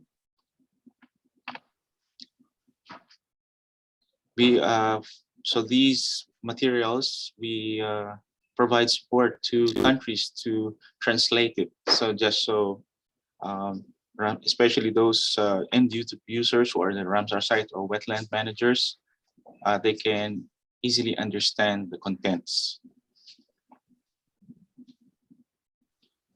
We also promote the celebration of World Wetlands Day. And give this example is we hold it here in Korea in partnership with the professional baseball team. This is our opportunity to reach out to as many people as possible. At the minimum for example, at the minimum in the baseball stadium, we typically it houses around 10,000 spectators, but on top of that, this is also being transmitted or broadcasted through online media, as well as the national TV stations. So during the ball game, we play a video about the Ramsar Convention and RRC-EA. So a lot of people can learn more about wetlands and the convention. We maintain a website and also issue quarterly web magazine. This way, we We also circulate this web magazine features special articles. We report about RC activities, including the wetland fund projects, and also some wetland case studies. And we also introduce experts in the region. And this is being circulated through the mailing list. Another program is the grant program. We have a number. So we start with the RRC Wetland Fund. We provide financial support for wetland conservation activities every year. So 4 projects for wetland conservation, $10,000. 3 projects specifically for promoting the World Wetlands Day at $5,000 per year. We also have the Wetland Link International Asia Fund to support further development of wetland centers in Asia. We give out 10 million Korean won, or about $7,500 per year for 3 projects. And this is in collaboration with one of the biggest Korean cosmetics company in Korea, or probably also outside Asia or Pacific. We also support the creation of wetland-related videos, which will be posted in YouTube. So we call it YouTube Development Fund. Every year we grant $2,000 to 8 grantees. Our networking work focuses on like first one will be Willy Asia.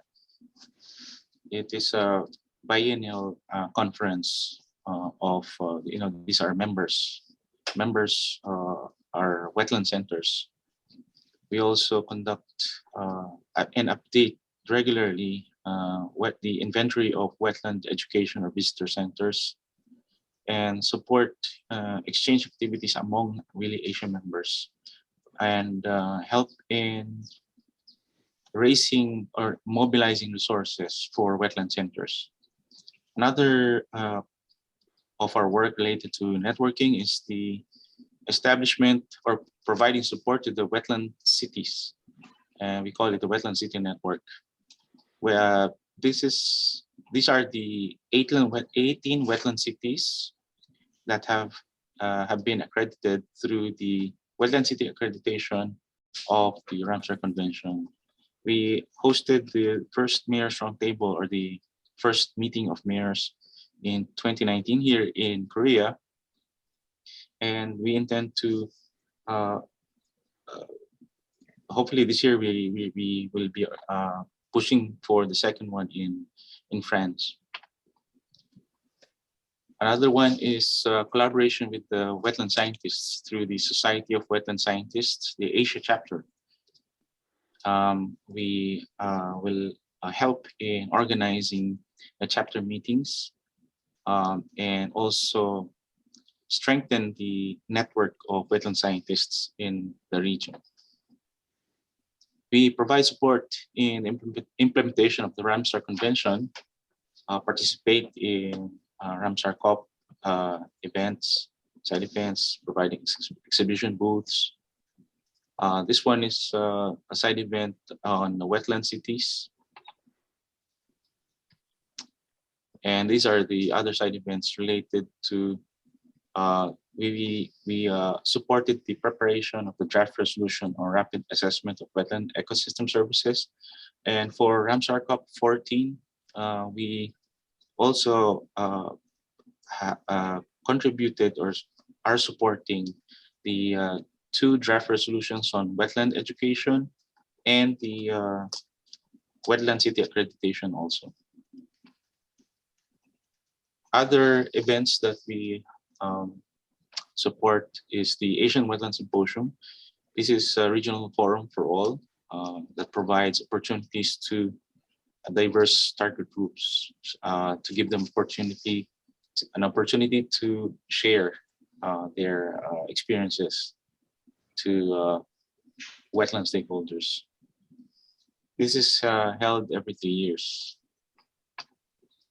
And we also have a partnership with the business sector. At the moment, it's with I already mentioned earlier, with the cosmetics company, Amore Pacific. Annually, they donate some amount for projects. And at the moment, the funds are allocated for support in the Willy Asia network. So that, in a nutshell, that's our work. Thank you very much. Thanks a lot, Norman, for this interesting view of what, I mean, the Ramsar Regional Center are really a great opportunity for cooperation. But in general, as you can realize for these two presentations, the cooperation is there. Regional initiatives are doing a great work in bringing together contracting parties and other organizations, some that are IPO, International Partner Organization of Ramsar, but also other organizations that are involved. And we do believe that this, starting from this workshop, from this brainstorming, we should really pave the way for an improved collaboration with the GEO community, as Laurent defined it, and I like it a lot, because we really have the need for more data, for more reliable data. And this is also, I guess, Madia, the transition to the next topic, that is wetland-based solutions. We are, of course, we want to have a short focus, a brief focus here on the role of wetlands as nature-based solutions, what kind of data knowledge we need to build this wetland-based solution also as a concrete solution for the climate crisis. So, Madia, we won't just introduce Miro, and then we will have, a few words more on wetland-based solution. Yes, yes, indeed, Alessio. Before that, if it's okay with you, I just wanted to take a minute to congratulate our colleagues for sharing all this wealth of information with us. I did not know that we had such localized and adapted products available. And I was just wondering what we could do to disseminate these further. We at the GEO Secrétariat are thinking about setting up a collaboration space. So maybe we can talk a bit more about that with the in the framework of GeoWetlands as well. One more point, I also wanted to take the opportunity to introduce Ernest, who has joined the GEO Secrétariat with me last week as our capacity building coordinator. And Ernest, would you, I mean, I'm sure this has been super interesting for you to hear about all this regional collaboration work, because I know you're thinking about this with respect to regional GEOs. Do you have any words to share with the group? Thank you very much, Madia. I think this is exciting for me,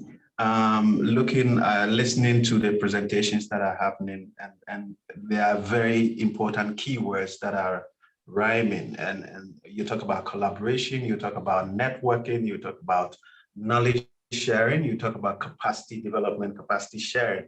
And these are all critical in terms of moving the agenda of wetlands conservation and biodiversity.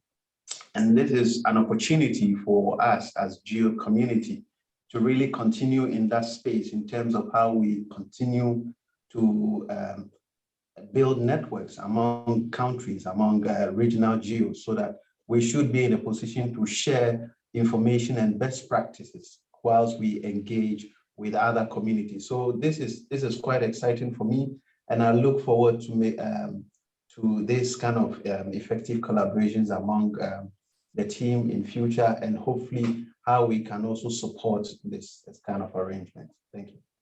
Super. Thank you so much, Ernest. And with that, Alessio, perhaps I can ask Laurent or, I don't know, Sam, someone, can you share Miro on the screen so we can see? I'm a little sad because one of our questions got no responses. That was the first one. Which regional collaboration actions should be included in the GeoWetlands implementation plan? Does that mean that we should have none? I hope not. So please feel free to throw in your thoughts right now. And the second question, which is right below, is we have received a few responses, but Alessio, maybe you want to, I see Ramsar has raised their hand, so we can ask them to take the floor, and let's continue the conversation on chat while Miro gets some love. Sorry, do I have the floor or not? Yeah, Maria. Yeah. Thank you very much, and we are very pleased to see with this really great summary of some of the 19 regional initiatives under the convention. So simply to add, because you can see by yourself all the great activities that they do, that they are really an arm from the convention just to really work at the national level and international level through this regional initiative that is one of the criteria.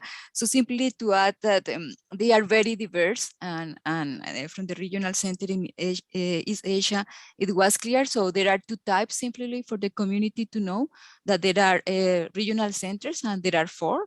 And then there are networks, and for the networks are most of them that working in agreed geographical areas under the strategic plan of the convention. The other important element is that this program started almost 20 years ago in the convention, and it is supported. So this is financial support for new regional initiative for a period of maximum 6 years, and after that the initiative needs to be on sustain. So we definitely see them as a great opportunity, of course, to support implementation, but it's also operational guidelines that is agreed by the countries, of course, because all of them operate under the convention, and they are led by contracting parties. So the parties are, of course, the ones that are taking the decision regarding regional initiatives. So there is an operational guidelines. So all of them needs to be under these operational guidelines for their activities. And of course, we are the Secretariat. They need to submit to the Standing Committee annual reports that are reviewed by the Secretariat. And they are, of course, we present a report to all the governance body of the convention. So I think that is important as well for the initiative. I'm not sure Alessio is out of them, for sure. Medwet, that has been a key player, of course, for many years of the guidance that is coming from the convention. And regarding wetland inventories, we expect, of course, in the training that we provide, that regional initiative is one of the main actor and player that we are including in this process on wetland inventories, in order that, again, they are the first one champion what are the guidance under the convention, and that the data that is produced with the work that the regional initiative is doing on this matter really fit the needs of the contracting party. So that's it, because I don't want to span further on this important matter. Thank you. Thank you, Maria. I also take this opportunity to introduce you an important element. There is a draft resolution that was submitted by Spain that will be discussed in the next standing committee happening in May, and then in the COP, about wetland-based solutions. Actually, the title is Protection, Management, and Restoration of Wetlands as Nature-Based Solution to Address the Climate Crisis. We do believe, behind this resolution, there is a lot of work made from the contracting parties of Medwet and other research centers like Tour du Vala and Iskelmani, that was with us yesterday, and the European Topic Center of the University of Malaga. I will just put the link of the resolution in the chat so you can have a look. But this is very much the point we want to discuss and share with you. That is how wetlands can, and restoration and management and etc. can be considered as wetland-based solution, and how we can actually use the GEO the GEO group and on all the GEO community to have a concrete support for it. So this is very much one of part of the question that we would want to share and discuss with you.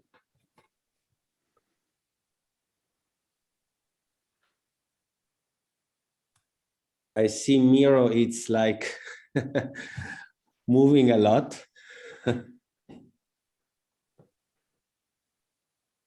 So if we go back to Miro, we can see that we've got some ideas for regional collaboration actions.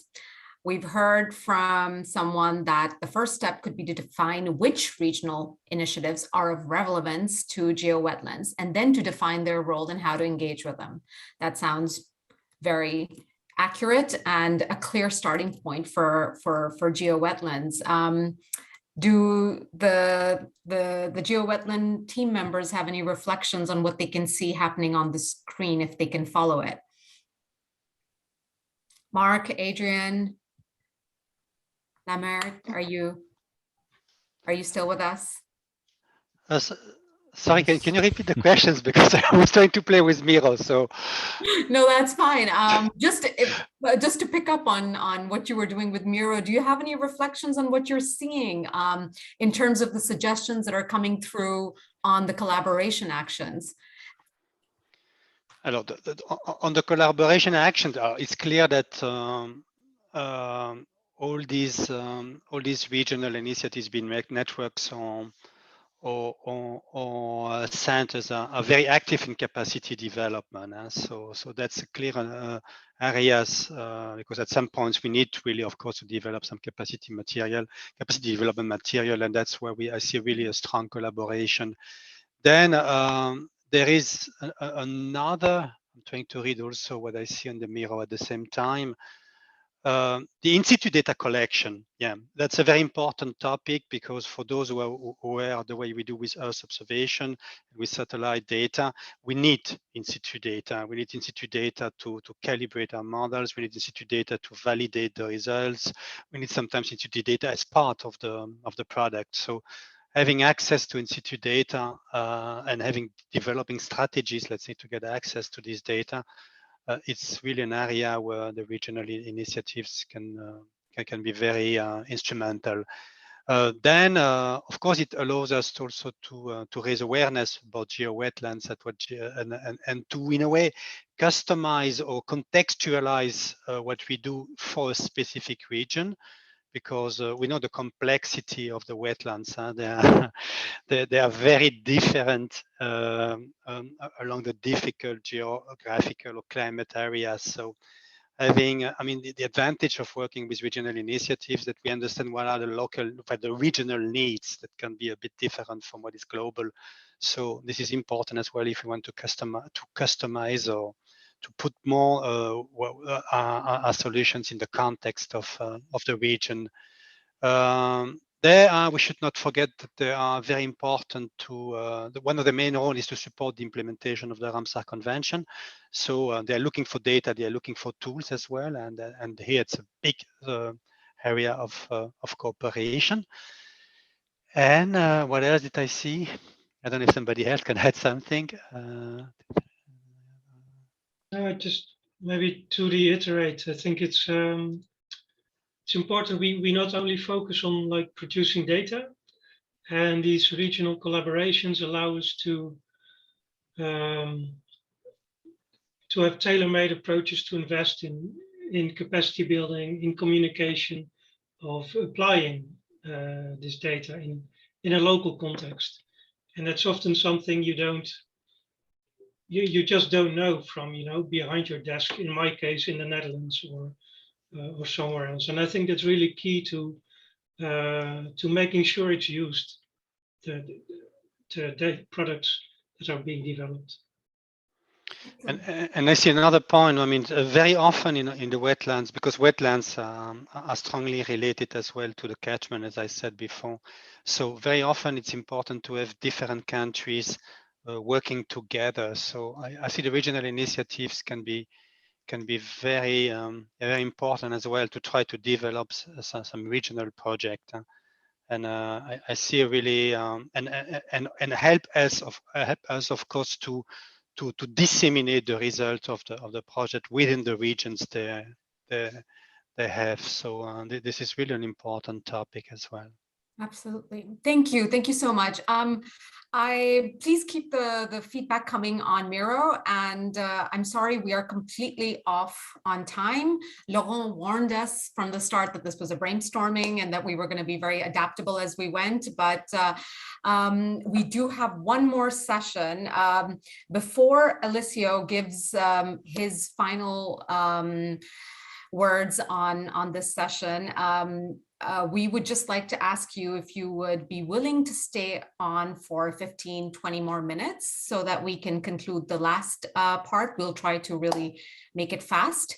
But with that, Alessio, please go ahead and close this session with some parting wisdom. Yeah, thanks a lot, Nadia. I'm actually was having a look to the interesting ideas that you are sharing with us, to Miro. I also had my 2 cents. Definitely, we discussed it a lot already in COP15 with Marc. We need tools to prioritize restoration. To prioritize restoration, to define, and this is very much the work that we know that Anis and others are doing.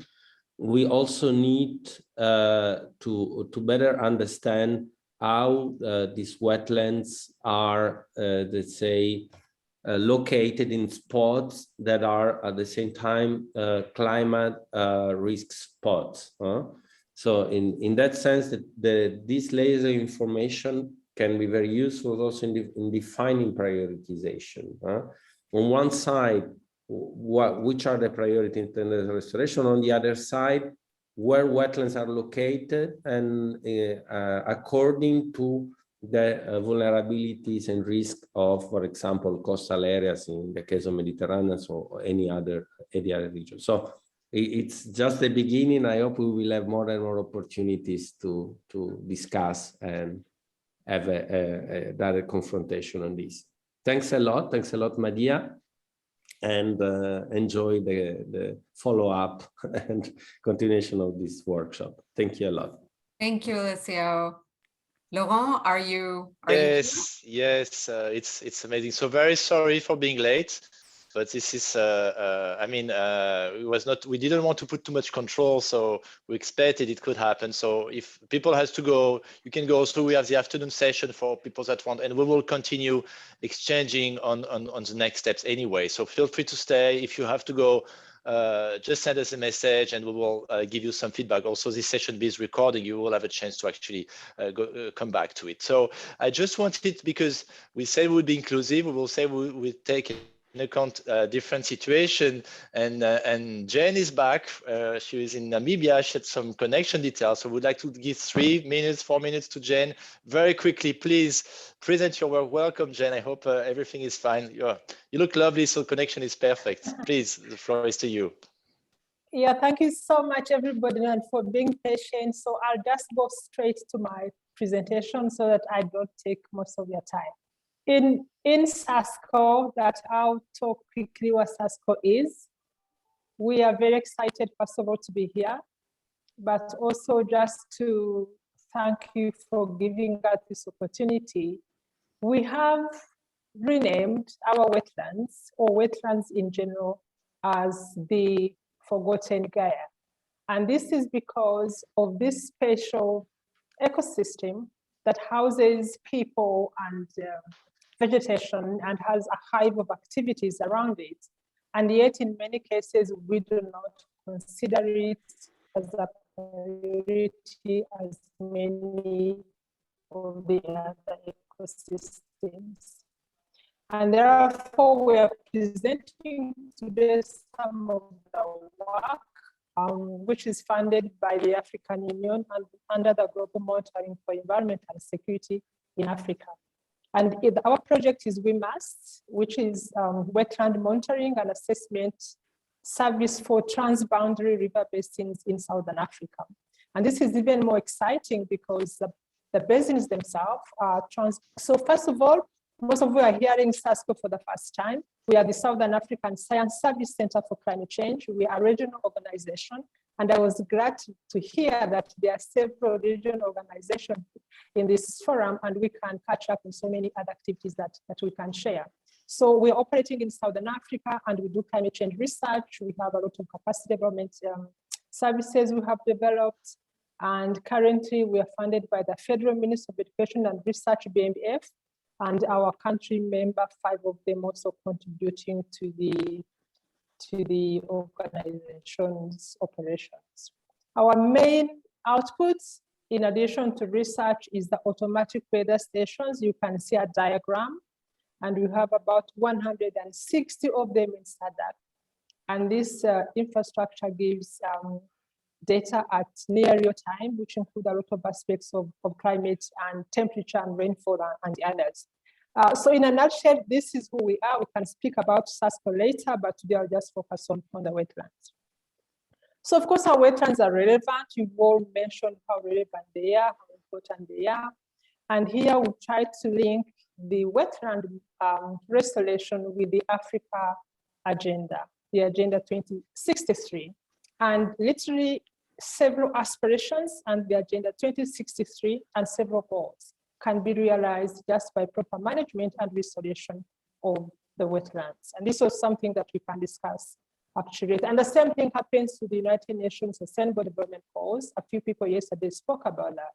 So these are really crucial areas with a lot of interconnections, with a lot of values. And in fact, for SASSCAL's perspective, our attraction to the wetland also because they are one of the best carbon sinks, but also recently they have been highlighted as actually the areas that have a lot of methane. And as if you follow climate change discussions, methane is very important, particularly from the African continent, whereby most of the emissions are actually from methane, and therefore wetlands, once again, are double up as a very important attraction for restoration because of the alignment to the global agendas and also many climate change actions.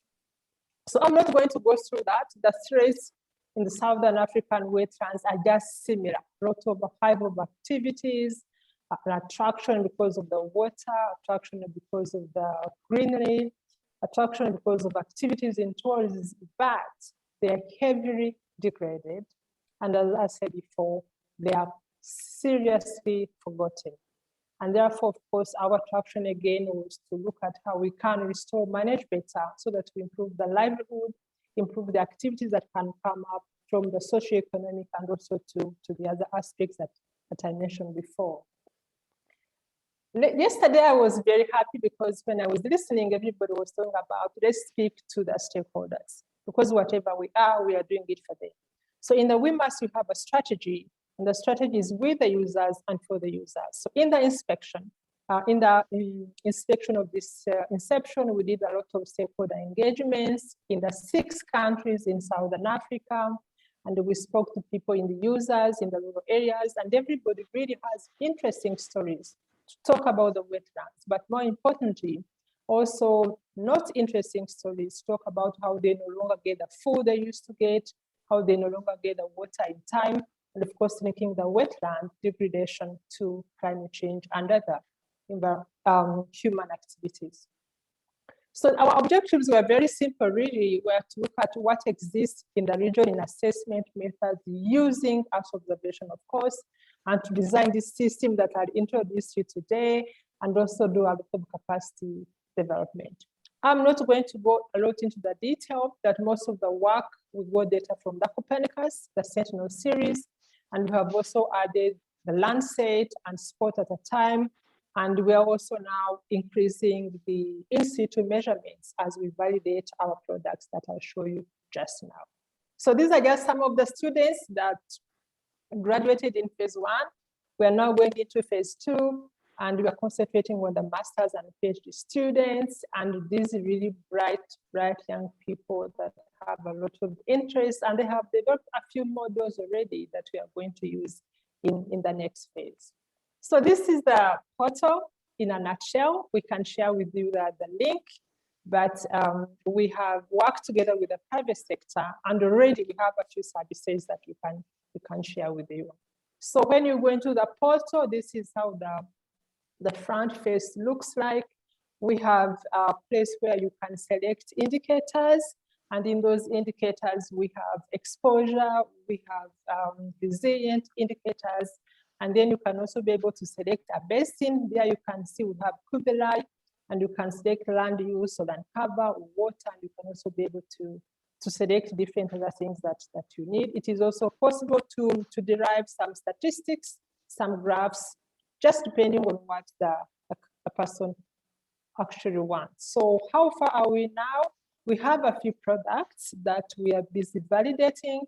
We have land use and land cover changes spanning, I think, from now 2018, and we are really trying to increase the time series. We also have the 2019, we also have some precipitation index. For those of you who know, SADC is really a dry area, and this is an important product for us. We also have different tiers of the precipitation index, and we have also gone further and look at flood susceptibility. This is really increasing because of the irregular amounts of rainfall. When it rains, it floods. When it dries, we don't know what to do. So this is a very important product that when it's finalized, we can also be willing to share. Then we have gone further and look at the nitrogen content. Again, this is an indicator of the human activities around the wetlands and also the basins. And we have several other products that we are in validation phase, especially when we go into phase 2, that we can be able to share with you and also speak about. So in a nutshell, this is what I can share with you today. I hope I'll get more time so that we can talk more about this product and how we can be able to share more information with our colleagues that are here today. So thank you very much, colleagues. Thank you so much, Jane. And I think it was really useful. So it's great that we were able to present. And I also received a message from Eleni Fitoka because she was supposed also to present the Balkan Medwet mapping and assessment. I would like her to ask her to do it maybe this afternoon if possible, because I think we are really ahead of time. We didn't expect so much success for this workshop. You know, Marc, we talked about it, and I'm still receiving. I see, Eleni, you just maybe can say a word. Hello, everybody again. Yes, Eleni. Congratulations to everybody and for the organizer of this very interesting initiative. I hope that this will be repeated at least annually, so as to have this experience to share amongst all these common things. Well, Laurent, I could do it in the afternoon session if you prefer so, but if it's at the beginning. Okay, yeah. For example, at the first half hour, because for me it's later and I have to leave office. Sure. I will give you the floor at the beginning of the session this afternoon. Count on me. Okay. And thank you very much. And sorry, okay. As I said, I was not able. I started alone at the end. We had so much to say that the rest of the team also was arriving, and I had support, but it was hard to distribute all this work for this workshop. We didn't expect so much. So it's reasonable. Okay, thank you very much. See you later then. Thank you, Eleni. So yeah, so Madiha, now we are at this point, and I see some messages from also our Chinese colleagues, and I think we will. So we will have this afternoon session. We will not be able to finish everything.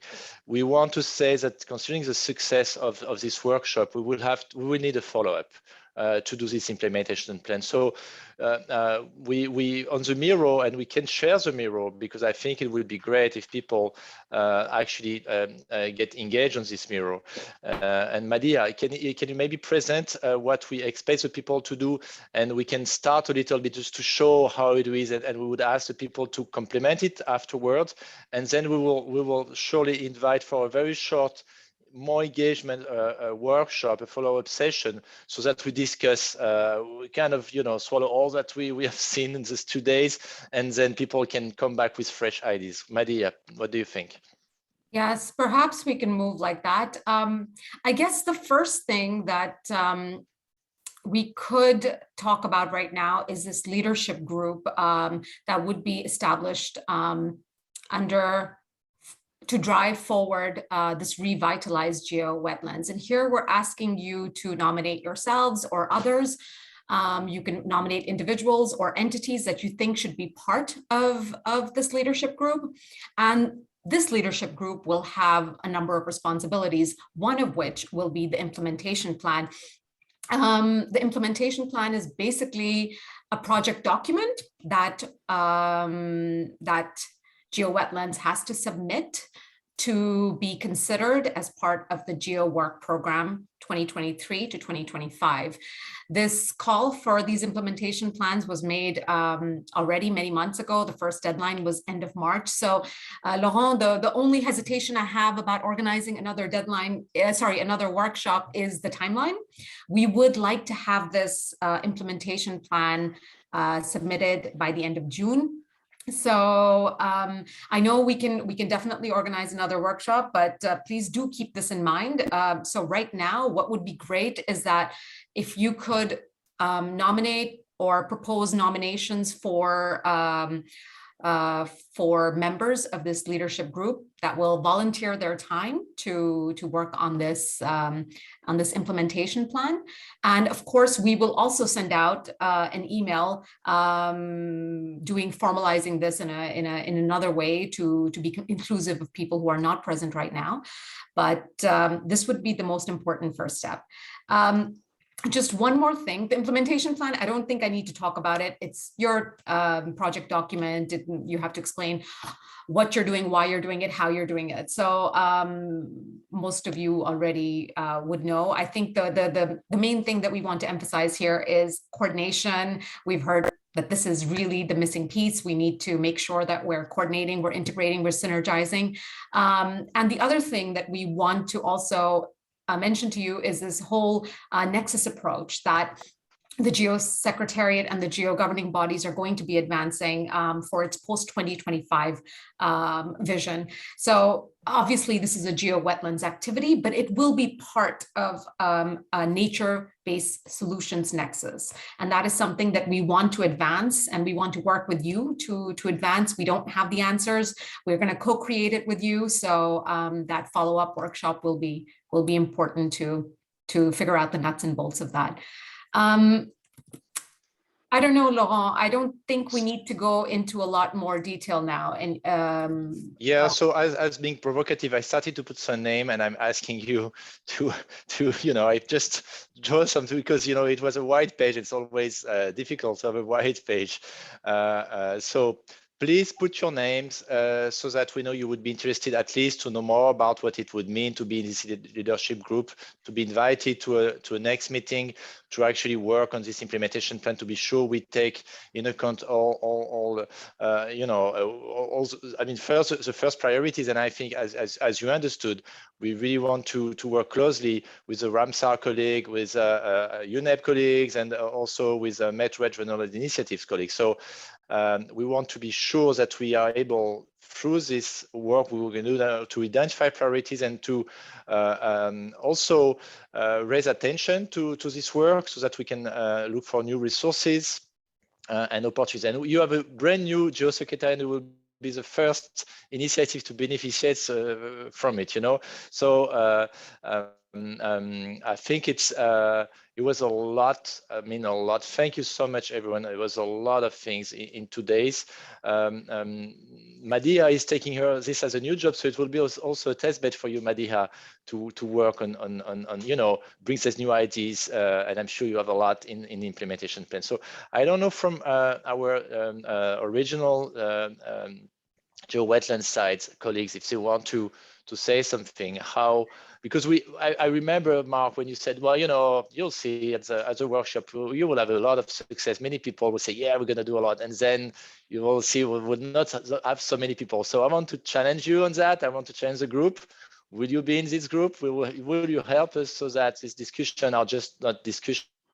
And it's not, we want action. We want really to deliver. We want to collaborate, and we want to be inclusive. So, for example, I don't see my Chinese friends, colleagues. I didn't write the Chinese name just because I'm not that good at Chinese names writing yet. But if you don't do it, I will do it with some mistakes. So please, I see maybe Zhenguo NIU. Please put some Chinese name also. We want everyone here. Marc, please. And I see also Maria to raise. Yeah, Marc and then let me say something about this leadership group. It's something we decided talking to Laurent that it's really an ad hoc team. And the delivery is the implementation plan, nothing else than the implementation plan. So there is no, it's not that you need to commit to something bigger. So, but in the implementation plan, we need within these 2-3 months, well, actually it's end of June, but I guess it's the first version. So we'll have some time to further consolidate this to start from next year. But the idea is that we put a really strong structure, that we have a clear mandate of GeoWetlands, clear objectives, a very strong governance structure, already the creations of a number of working groups, and there we'll need your engagement. So here we just want to frame this, to scope this, and that's the purpose of it. Of course, we need to do it in a very well-organized way, but I see already this yellow box to be crowded, so I'm really happy that people take it well. And don't forget, we want this to be, we want the GeoWetlands to become a flagship. So we need Ramsar, we need UNEP, we need really a number of policy stakeholders to be part of designing what the future of GeoWetlands. Sorry, can I just jump in? Please, we are just running out of time on our side, so I don't know. We would like to know how long it will be. Maybe 5 or 9 more minutes. Yeah, we can be in. Yeah, but I 10, think longer than max. that, it's impossible for us to continue on this interesting workshop. So for us, I discussed already with Jana, the Geo Secretariat, what is our role on this, what is the expected role that we have. So at this stage, we cannot make any commitment to be part of this leader group. As we discussed, Jana, we will expect, because I saw your message on the chat, we will be happy, but we cannot. So basically at this stage, what we would like, and that's what we discussed, is that we will expect to see what are the outcomes of this workshop with all these super ideas, and that you come as GEO initiative, what it's listening to, what are the needs that we have, how you would like to move forward on the process, because of course you are covering different areas, different, not only the convention on wetlands, of course, with a great focus that is really great for us. But we operate as a secretariat under the mandate of our contracting parties. So of course, we don't expect to have a clear mandate to be part of this initiative. We cannot be part of multiple initiatives worldwide. We already have a crowded agenda, being able to participate in what we have to according to mandates. So what we will expect, as I said, is that as we discussed with Jana, I appreciate that this is the way forward. Otherwise, of course, we can clarify bilaterally, but we will expect that the outcomes of the workshop will tell us what are the outcomes. Then the Secretariat will look and we'll see what is exactly, what will be the roles, the expectation, where the initiative is moving in this new stage, having listened, because there are different players here, millions of players there. So what do you expect to achieve according to the objectives that we have explained clearly are under the convention, and then we can see how we can bilaterally discussion with the GEO Secretariat as needed. So this will be the way forward on our side at this stage. We see, of course, our regional initiatives that are well. We already said that they are very important players as well. They operate under the mandate of parties as well. How they operate, we expect, of course, that they are aligned with whatever discussions are taking place on this matter. So because they are our main family as well, so we expect as well to be able to coordinate with those with our kids there, let's say like that, together with parties. As I said, we operate under parties mandate, but we are very pleased with this session, with this workshop. We expect to move forward in whatever direction is coming, as long as it is online with our purpose and objectives of the convention. So we are happy to see the initiative, the people there, names there, moving still. So that is fantastic. And we, yes, as I said, we will continue the discussion with the GEO Secretariat based on the outcome. Thank you. Maria, just allow me to say one comment. This leadership group is not, there's no engagement, there's no commitment in that group. That group is only as the objective to define what GeoWetland should be. So nobody, I mean, nobody's taking any leadership in this. Well, maybe the name is a bit misleading. Yeah? So it's just a group that needs to define what is the future geo-wetlands. And I think it's very important. I think that Ramsar is part of this process. Just to think. I mean, that's all what we want. Huh? Then, of course, at the end, in the implementation plan, which is the output of that group, we will define what will be the leadership of geo-wetlands, what will be the working group we are going to define, what are the task teams, and there will be some commitment. But in this first group that we want to set up to bring forward to all what we discussed during this next days, it's for me, it's essential to have UNEP, it's essential to have Ramsar as part of the process. Yes, maybe I will repeat myself. Sorry for that, to repeat myself. We have heard you, Marc. We are clear about that, but as I said, at this stage, we are not. It's an initiative that with really good input that you are giving. We are clear about that, but we are a secretariat of a convention, and we operate under those terms, so we cannot go out of the borders and the limits that we have our secretariat, because we respond to contracting parties, and this is our main role. So of course, as I said earlier, we are very happy with this initiative to hear all these interests. That is really great, and so don't take me wrong, please. So, but this is how we have to operate and behave as well. We have in the past precisely different issues between where we shouldn't be, and all those had reflected on the secretariat. So we have to avoid all these issues and misunderstandings that have come in the past regarding the involvement of the secretariat. So we are very careful on that. So again, simply, we are very happy with this. We expect to continue the discussion, and I discussed with the director of GEO Secretariat regarding our processes on our involvement. So basically, we will be happy to continue the discussion. We are also discussing, as I indicate earlier, with UNEP, that is as well our key partner as co-custodian, and is of course more than that only indicator 6 is one. So we are very happy that you can just, this group, come together with something based on what in the part of the convention you will be interested in working with us in the future. The Secretariat will look at that. If it is the case and we need to consult our governance body, we will do it. I would expect not, because that will be really more complex process to go, but this is how we operate. So I hope that everybody, this community, understand those are our terms and how we operate. We need to be very, very careful. So simply just please, for the process, I will expect to join as well in the afternoon sessions. I think there will be more ideas there, I suppose. So, and then, as I said, to see what you are proposing, what is the plan that you have, we will look at that. So I'm not saying that we are not being involved, Marc. So we are, that's why we are here. We are already here. Extremely clear. So Thank you. we Thank are you, very Maria. clear, and we continue being I think it's extremely clear for us, and we want to thank you for this and for the support you Thank you. So I would like, because we are late, to give the hand to Jana. I see that Jana, are you with us, Jana? If you want to say some words.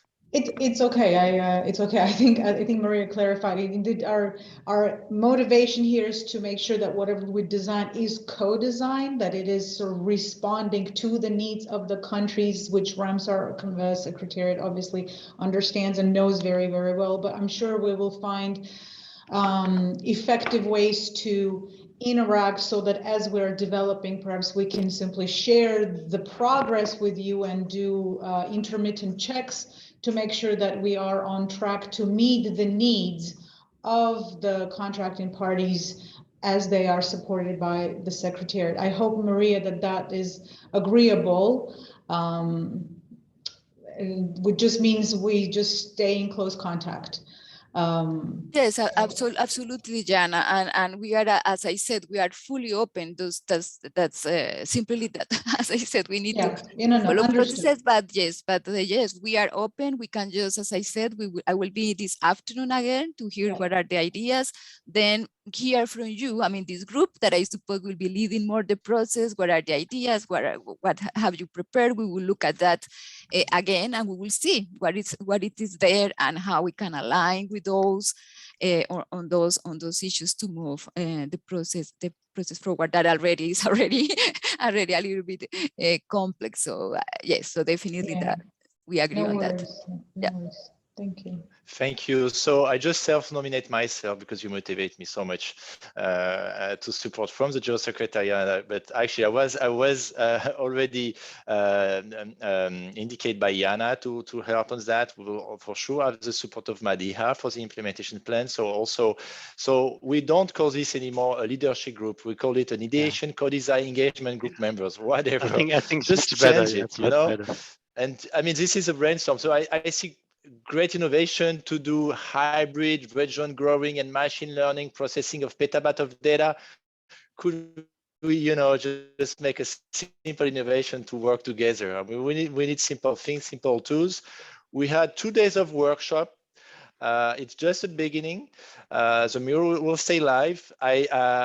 We did nominate some people. They can comment about it. They can put any conditions they have to. They may have to ask their directors. They may have to, but please feel free to comment on this.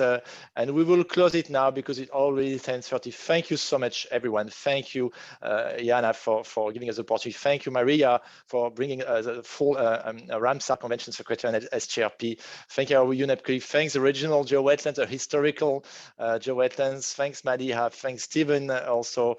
And we will keep in touch. We will send you more feedback about that. We have a session this afternoon. We will try to finalize all this work, and have a great day, everyone. Thank you. Bye-bye.